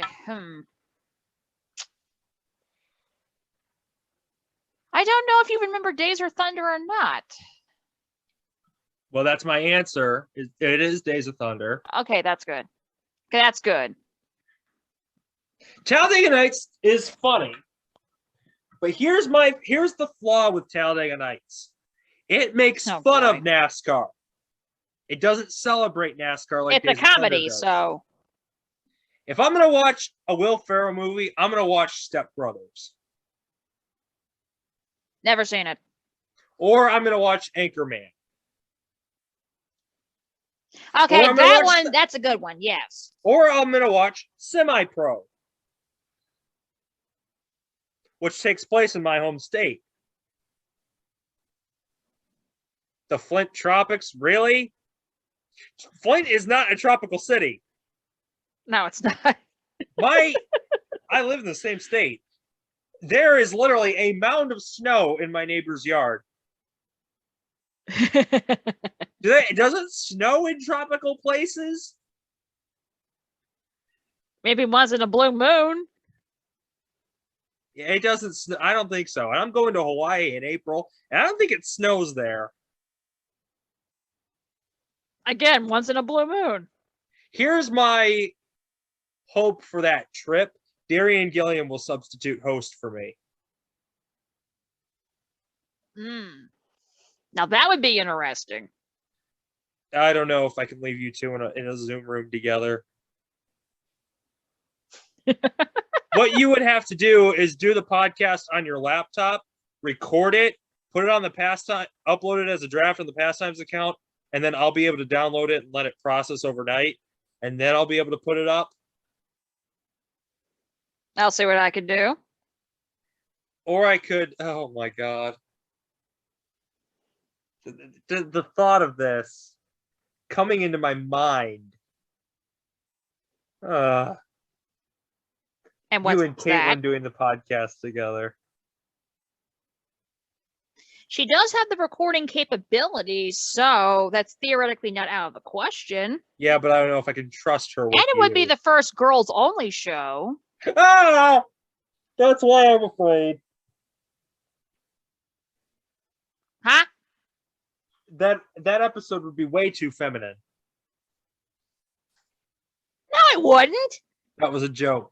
Get over it. I'm the least feminine female I know. I'm literally a tomboy. Well, yeah. Anyways, would you trust me and Caitlyn doing the podcast without you? Now, I don't see why not. Well, there would be some rules to that. Well, yeah. Like, I know how ridiculous your conversations can get, so that would be a problem. Between Caitlyn and I? Yeah. Who said I'm going to bring any of that up?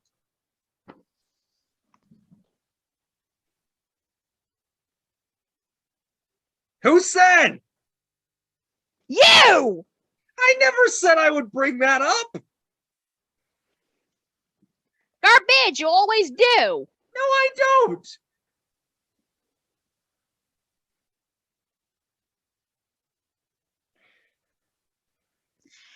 Anyway, is there anything else to discuss today? Well, anything you would like to discuss? I think we're out of topics for the day, so Okay, well, I really gotta stop procrastinating. I really want to talk about procrastination because I hate procrastination. I am where's that going? not someone. Would you let me finish? I am Okay. not someone who likes to procrastinate. I got to start recording videos that go out in 2 years. Really, I'm 2 years ahead of my schedule in terms of my gaming shit. Okay. You know, let's actually talk about what we were talking about last night. In the Which YouTube, was? Jason Jacoby. Because of that thing that was brought to my attention. It says something about a jury. I don't know if you've seen that. I did. What do you think that is? Oh, what a jury is? I know what a jury is. It's a bunch of people that have know nothing about let the me case. finish. Would you let me finish? You literally just ended the question. Yeah, I'm just trying to have fun now at this point. You know, just trying to mess with you. Deal with it. I got to text someone real quick. But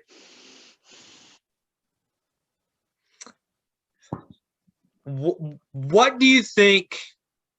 Now, let me provide the explanation. Jason is set to face a jury trial. Now, at first he wanted a bench trial, but now they denied it. They're trying to face a jury trial right now. How do you think that's going to end up as opposed to a bench trial? Well, from what I understand, this specific trial is regarding whether he gets bond or not. Why do we need a jury for that? It's obvious that Jason's going to hurt someone. It's obvious he's very mentally ill. Jason is very fucked up. So, yeah, he doesn't deserve bond. That wasn't my question, though. What was your question? This trial is about whether he gets bond or not. Why do we need a jury for that? Probably so the jury can help the judge decide what the conditions should be. I don't know per se. There is rumors that his mom is actually embezzling money. I don't know that for sure, but we'll see. I don't see how that would work. How? Oh, geez, how?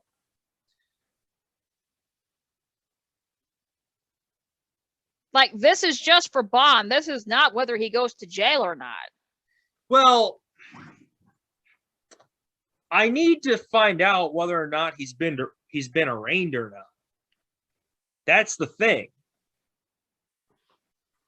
Then I'll be able to provide my 2 cents. Because if you know what an arraignment is, that's just a reading of charges and Jason pleads. That's all it is essentially. Now, do I think Jason will go to jail? Now, Mary's going to go first on this one. Do you think Jason's going to go to jail, or what do you think is going to happen? Because he needs to serve jail time.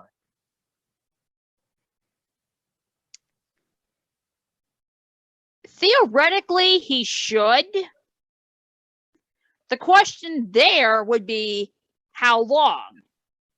And if it's just in the case of the bond, does that mean the jail sentencing would continue afterward?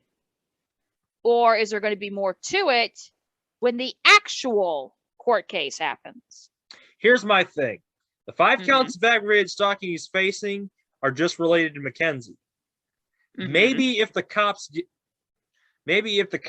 the right tip, they'll be able to investigate the stuff he's done online to Austin, to Darian, to his high school teacher, to Rhett McBride, to you, to me. I think the online stuff he's done to Mackenzie, they're going to investigate that, hopefully. And that will lead to what he's done to Austin, to Darian, to Joni Axon, to you, to Rhett McBride, to me. To those types of people. I don't know exactly where that's going to lead to, but we'll see that. But we'll see that when the time comes. I don't know. I don't really have a view of it. We'll just have to see. We'll just see how it goes. Right.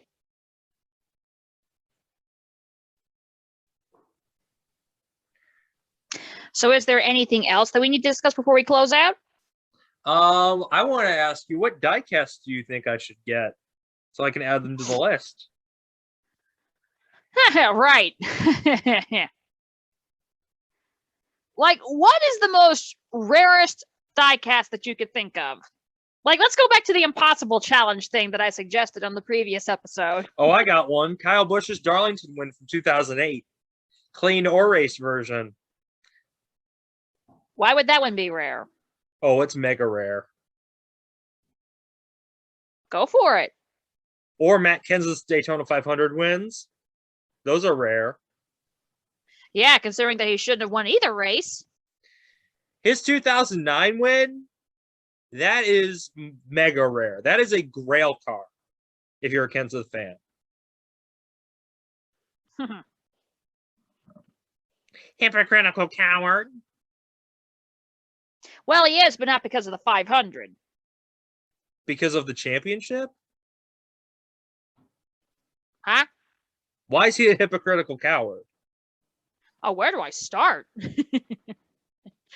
This goes back to before you were born. When he won his very first, now known as the Xfinity Series race, he Oh. bump and run Tony Stewart at Rockingham, right?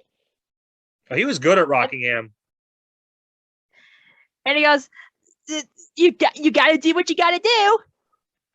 Fast forward to 2003, and then Johnny Sauter's going for his first win, and I was at this race because it was Richmond. He bump and runs Kenseth after they were trading blows. Sauter wins, and then Kenseth goes on an idiotic rant. Even Kevin Harvick went against Kenseth. That's how bad it was. And well, Harvick was in the wreck too. Harvick was pissed. Well, no, they didn't wreck. The Harvick just ran interference afterward because Kenseth was going to go up to Sauter and nudge him, that kind of thing. And Harvick said, no, bro, slow your roll, which was rare for Harvick to do. But after the race, Kenseth was being interviewed on the PA system. He was going, he shouldn't have thrown me like that and all that stuff. And he got rained boos. It was so funny. And then all these other different occurrences ever since. That's how Kenseth has been.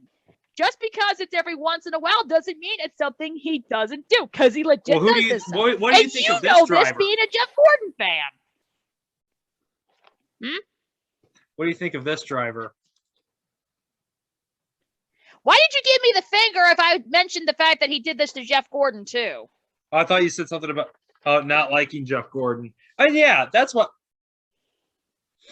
Because Kenseth's done it to Jeff Gordon too. He's done it to Joey Logano. He did it with Johnny Sauter. He started all this stuff with Tony Stewart. That leads to Bristol 2012 when they had that little bit of an ordeal. In case you forgot about that one. Oh, I remember Bristol 2012. Stewart throwing his helmet. Yeah. You know why I don't like Kenseth?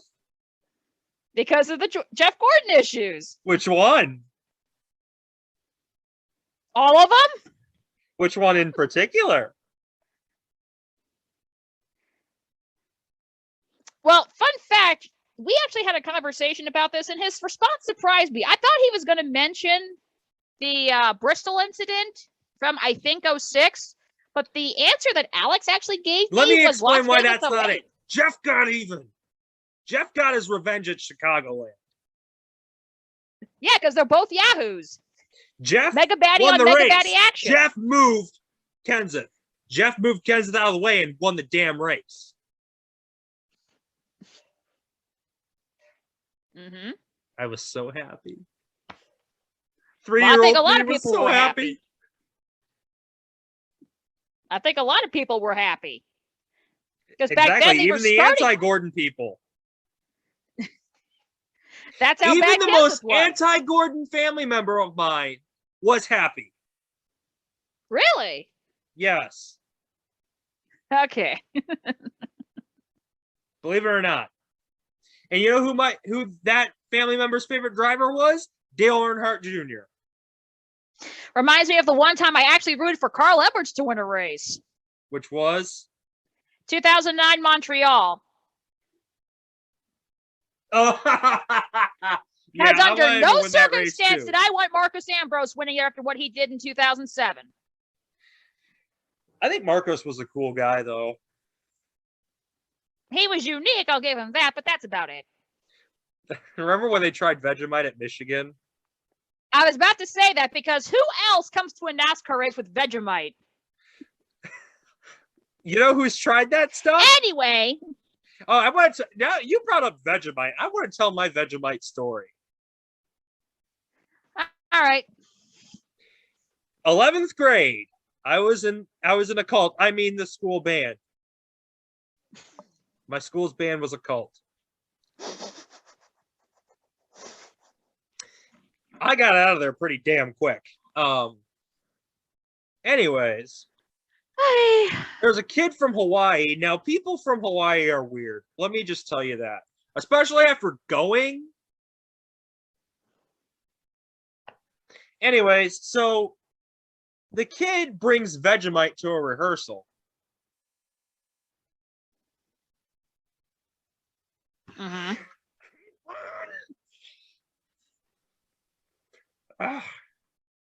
She's putting me between a rock and a hard place right now. I am? No, Caitlyn is. Oh, now what'd she do? I'll tell you later. Anyways, the kid was a freshman. He's from Hawaii, so Hawaiians. He goes, hey, they're talking about he's eating a Vegemite. We used to have peanut butter and jelly sandwiches and strawberry sandwiches for the kids who couldn't have peanut butter. But this one kid from Hawaii is eating a Vegemite sandwich. I'm like,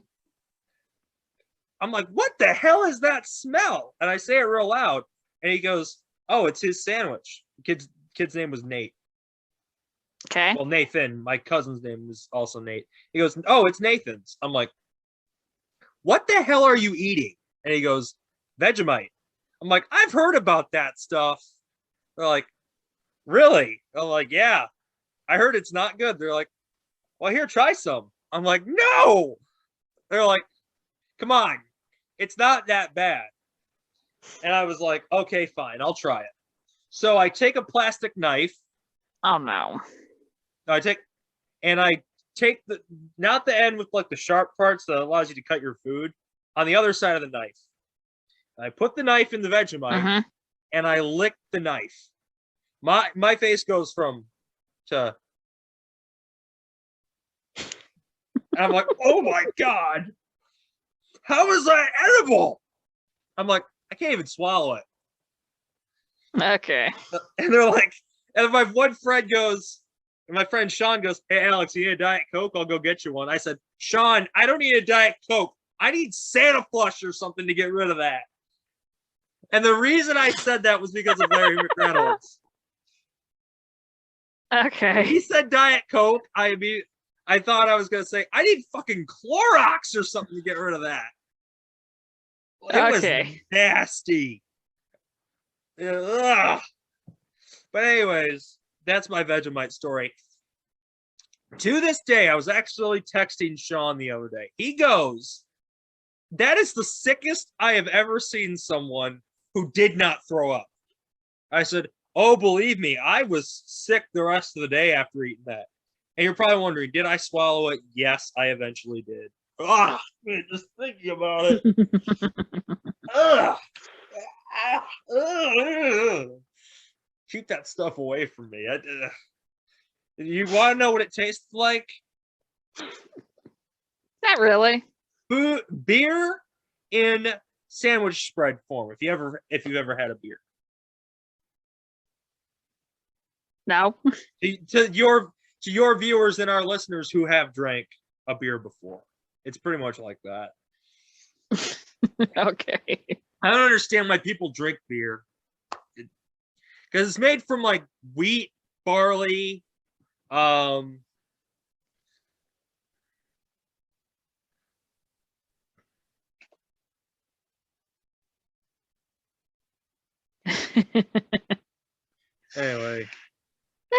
All right. Anyways, that how good was that story?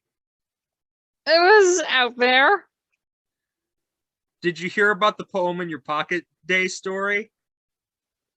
No. I'm debating on telling that one right now.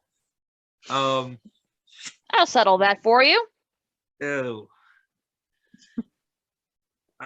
I'm still gonna think about it. How about this? Not on your channel. How about this? Not on your channel. Anyways, I got nothing. Do we have new autographs this week? I think now would be the time to look at those and stretch my legs. Why is he Actually go rambling? through the book to see if there are any new autographs. Oh wait, I know for a fact there's one new one. At least one new one. I still got to go through and check. But let's see here. Oh, did I ever show off this card here? This Travis Pastrana card? This Travis Pastrana I don't think you have. No. Yeah, it's Travis Pastrana memorabilia for when he was driving for Roush. I also have a Greg Biffle autograph. That was my first ever autograph card. But we do have a new autograph. And we do what's have a that? few new autographs. We've got Bobby Labonte. Oh, that one's neat.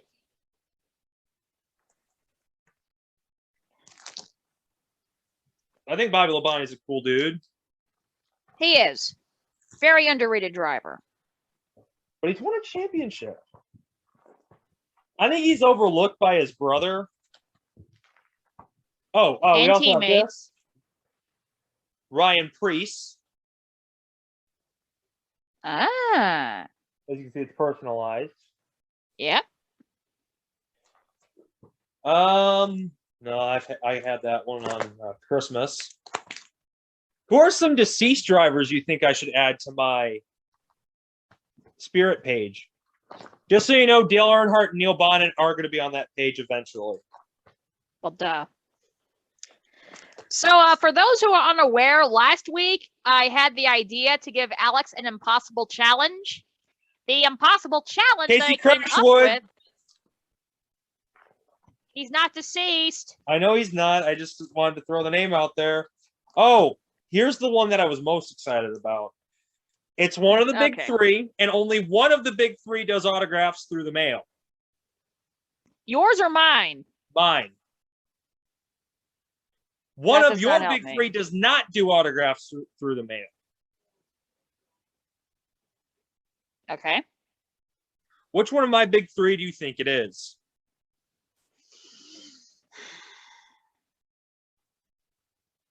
I'm going to say Chase. Survey says you're correct. Ooh, sweet. That's a nice styling of card, too. It's 2017 Select.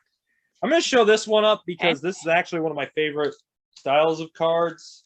It's a Noah Gragson card. Mm-hmm. So, but anyway, going back to the impossible challenge. I forgot to show this one off. It's another Bobby Labonte.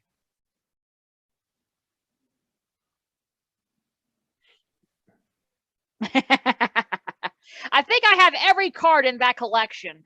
Even Strummies? Yeah. You should try to get Strummy to sign it.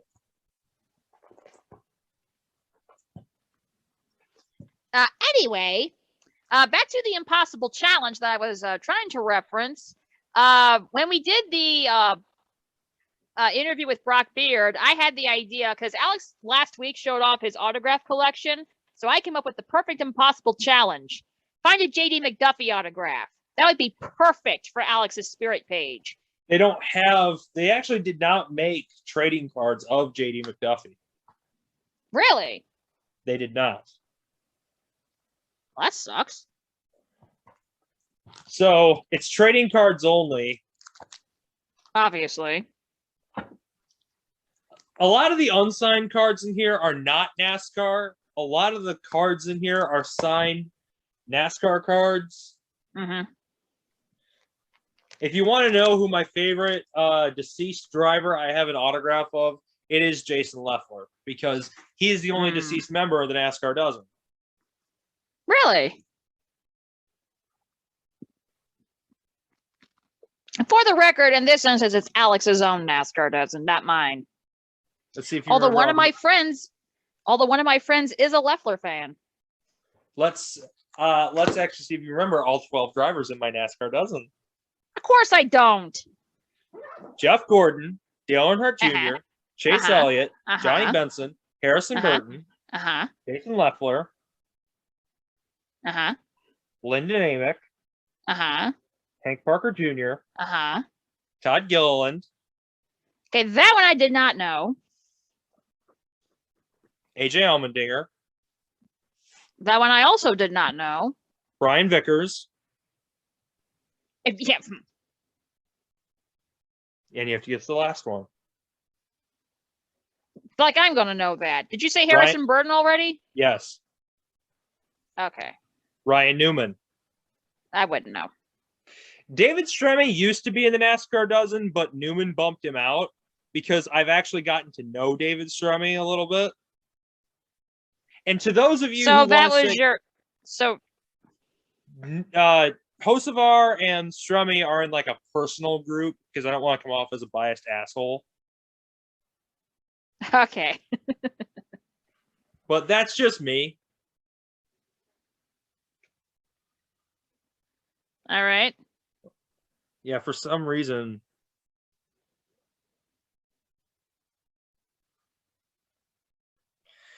Anyways, that was a loud ass clap. It sounded like one of those firecrackers. Should I play us out with a guitar riff? No.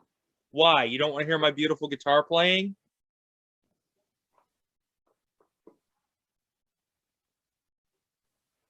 What? No, I think we're good on that one. So let's just try. We don't talk about music here unless I'm really angry about it. Although the Red Hot Chili Peppers came out with a new single. Whoopee. It's good. Okay. Y'all better listen to it. Otherwise, I'm going to be upset. I'm so glad John Frasante's back. I really am. They just weren't good with Josh. Josh Klinghoffer is not as good as John Frusante. Uh-huh. You don't even know what in the hell I'm talking about. Where's Anthony Kiedis from? I don't know. Johnny Benson's hometown. Really? And yes, Johnny Benson and Floyd Mayweather Jr. are from the same town.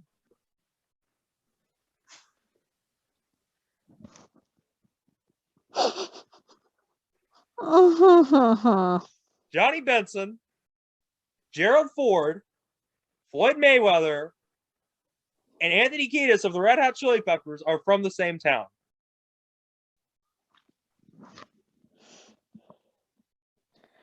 Okay.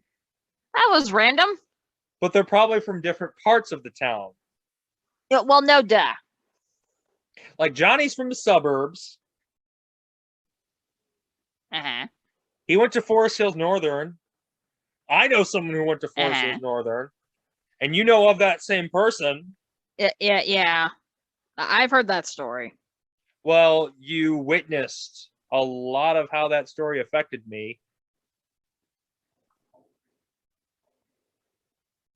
Anyways, let's actually sign out now. Yes, please. We got to get your rambling under control. Squishball's not gonna be enough anymore. Anyway, you go first since I'm going to do the final sign out since this is premiering on my channel. All right. Hang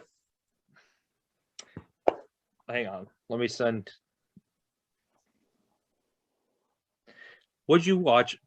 Just please let me do this. Thank you everybody for watching this week's edition of the Pastimes and Other Musings podcast. I am Alex Wood, aka Destroyer H6. Feel free to follow us on all social medias that I'm currently in the process of changing usernames to, because we are more than just the Pastimes and Other Musings podcast now. Yay! Please check us out on our website, which I want Mary to put in the description of her videos, so people might be inclined to read articles about NASCAR's history. What else do I want? Okay. We also have Patreon. Tell us a little bit about Patreon, Mary. I already did earlier in the video when you were getting your die cast. Okay. Go back and rewatch that. I guess you could do that. I'm stretching my legs right now. I don't want to put any more into that. That's what she said. We're available. We also have our own channel called the Pastimes and Other Musings podcast. Just look it up. We're live every Friday at 7 p.m. We always announce on social media which channel we are going to be premiering on first. We always announce what channel we're going to be premiering on social media. So follow us on Twitter and Instagram. I don't have a Facebook yet because we just don't yet. I don't mess with Facebook pages like that. Just saying. Anyways, I would say please comment, like, subscribe, share the video with your friends. Okay, please comment, like, subscribe, and follow us. Share the podcast with your friends. If you do follow us, turn on your notifications. I'm trying to think of my outro. Also check out the Destroyer H6 channel. and that's available on YouTube. So I'll see you guys later. Peace out. Okay, so that concludes his portion. So I'll conclude the rest of it. If you want to be a part of the Pastimes and Other Musings podcast mailbag segment, you can email us at pastimespodcastguest@gmail.com. If you send us your email, you may be included in a future episode. So there is that. Special shout out. No, you won't. Caitlyn No, you won't. No, you won't. If you send us an email, your question might get answered in a future episode. That's what I said. You might be included. No, some people on your channel might think that means they'll be on the podcast, and that's not the case. Oh no, that's not it. Well, let me put it this way: if your question is, "Can I be on the podcast?" the answer is going to be no. So there's that. So anyway, special shout out to Caitlyn's photography page for helping us out. So special shout out to Caitlyn and that specific account. I already did the Patreon, so I'll do the final shout out for my channel. This is the February video for my channel. Bro, she froze.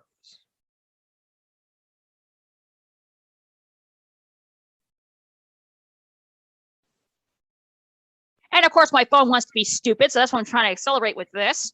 That's why anyway, That's why you got to use a laptop.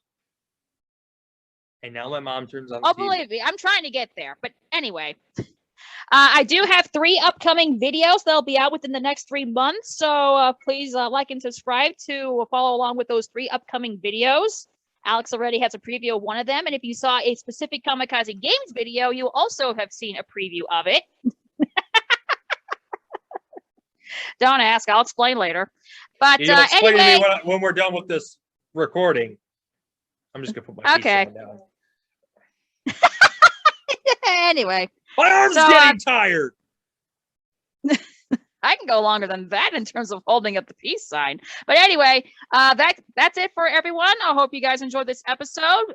Please follow the Pastimes and Other Musings podcast channel for future episodes. This is just my channel's premiere for the season. So thank you everyone for watching. And there will be other ones. You gotta Dragon. remember that. There are going to be other ones. Well, yeah, I did the season 2 opener last year, remember?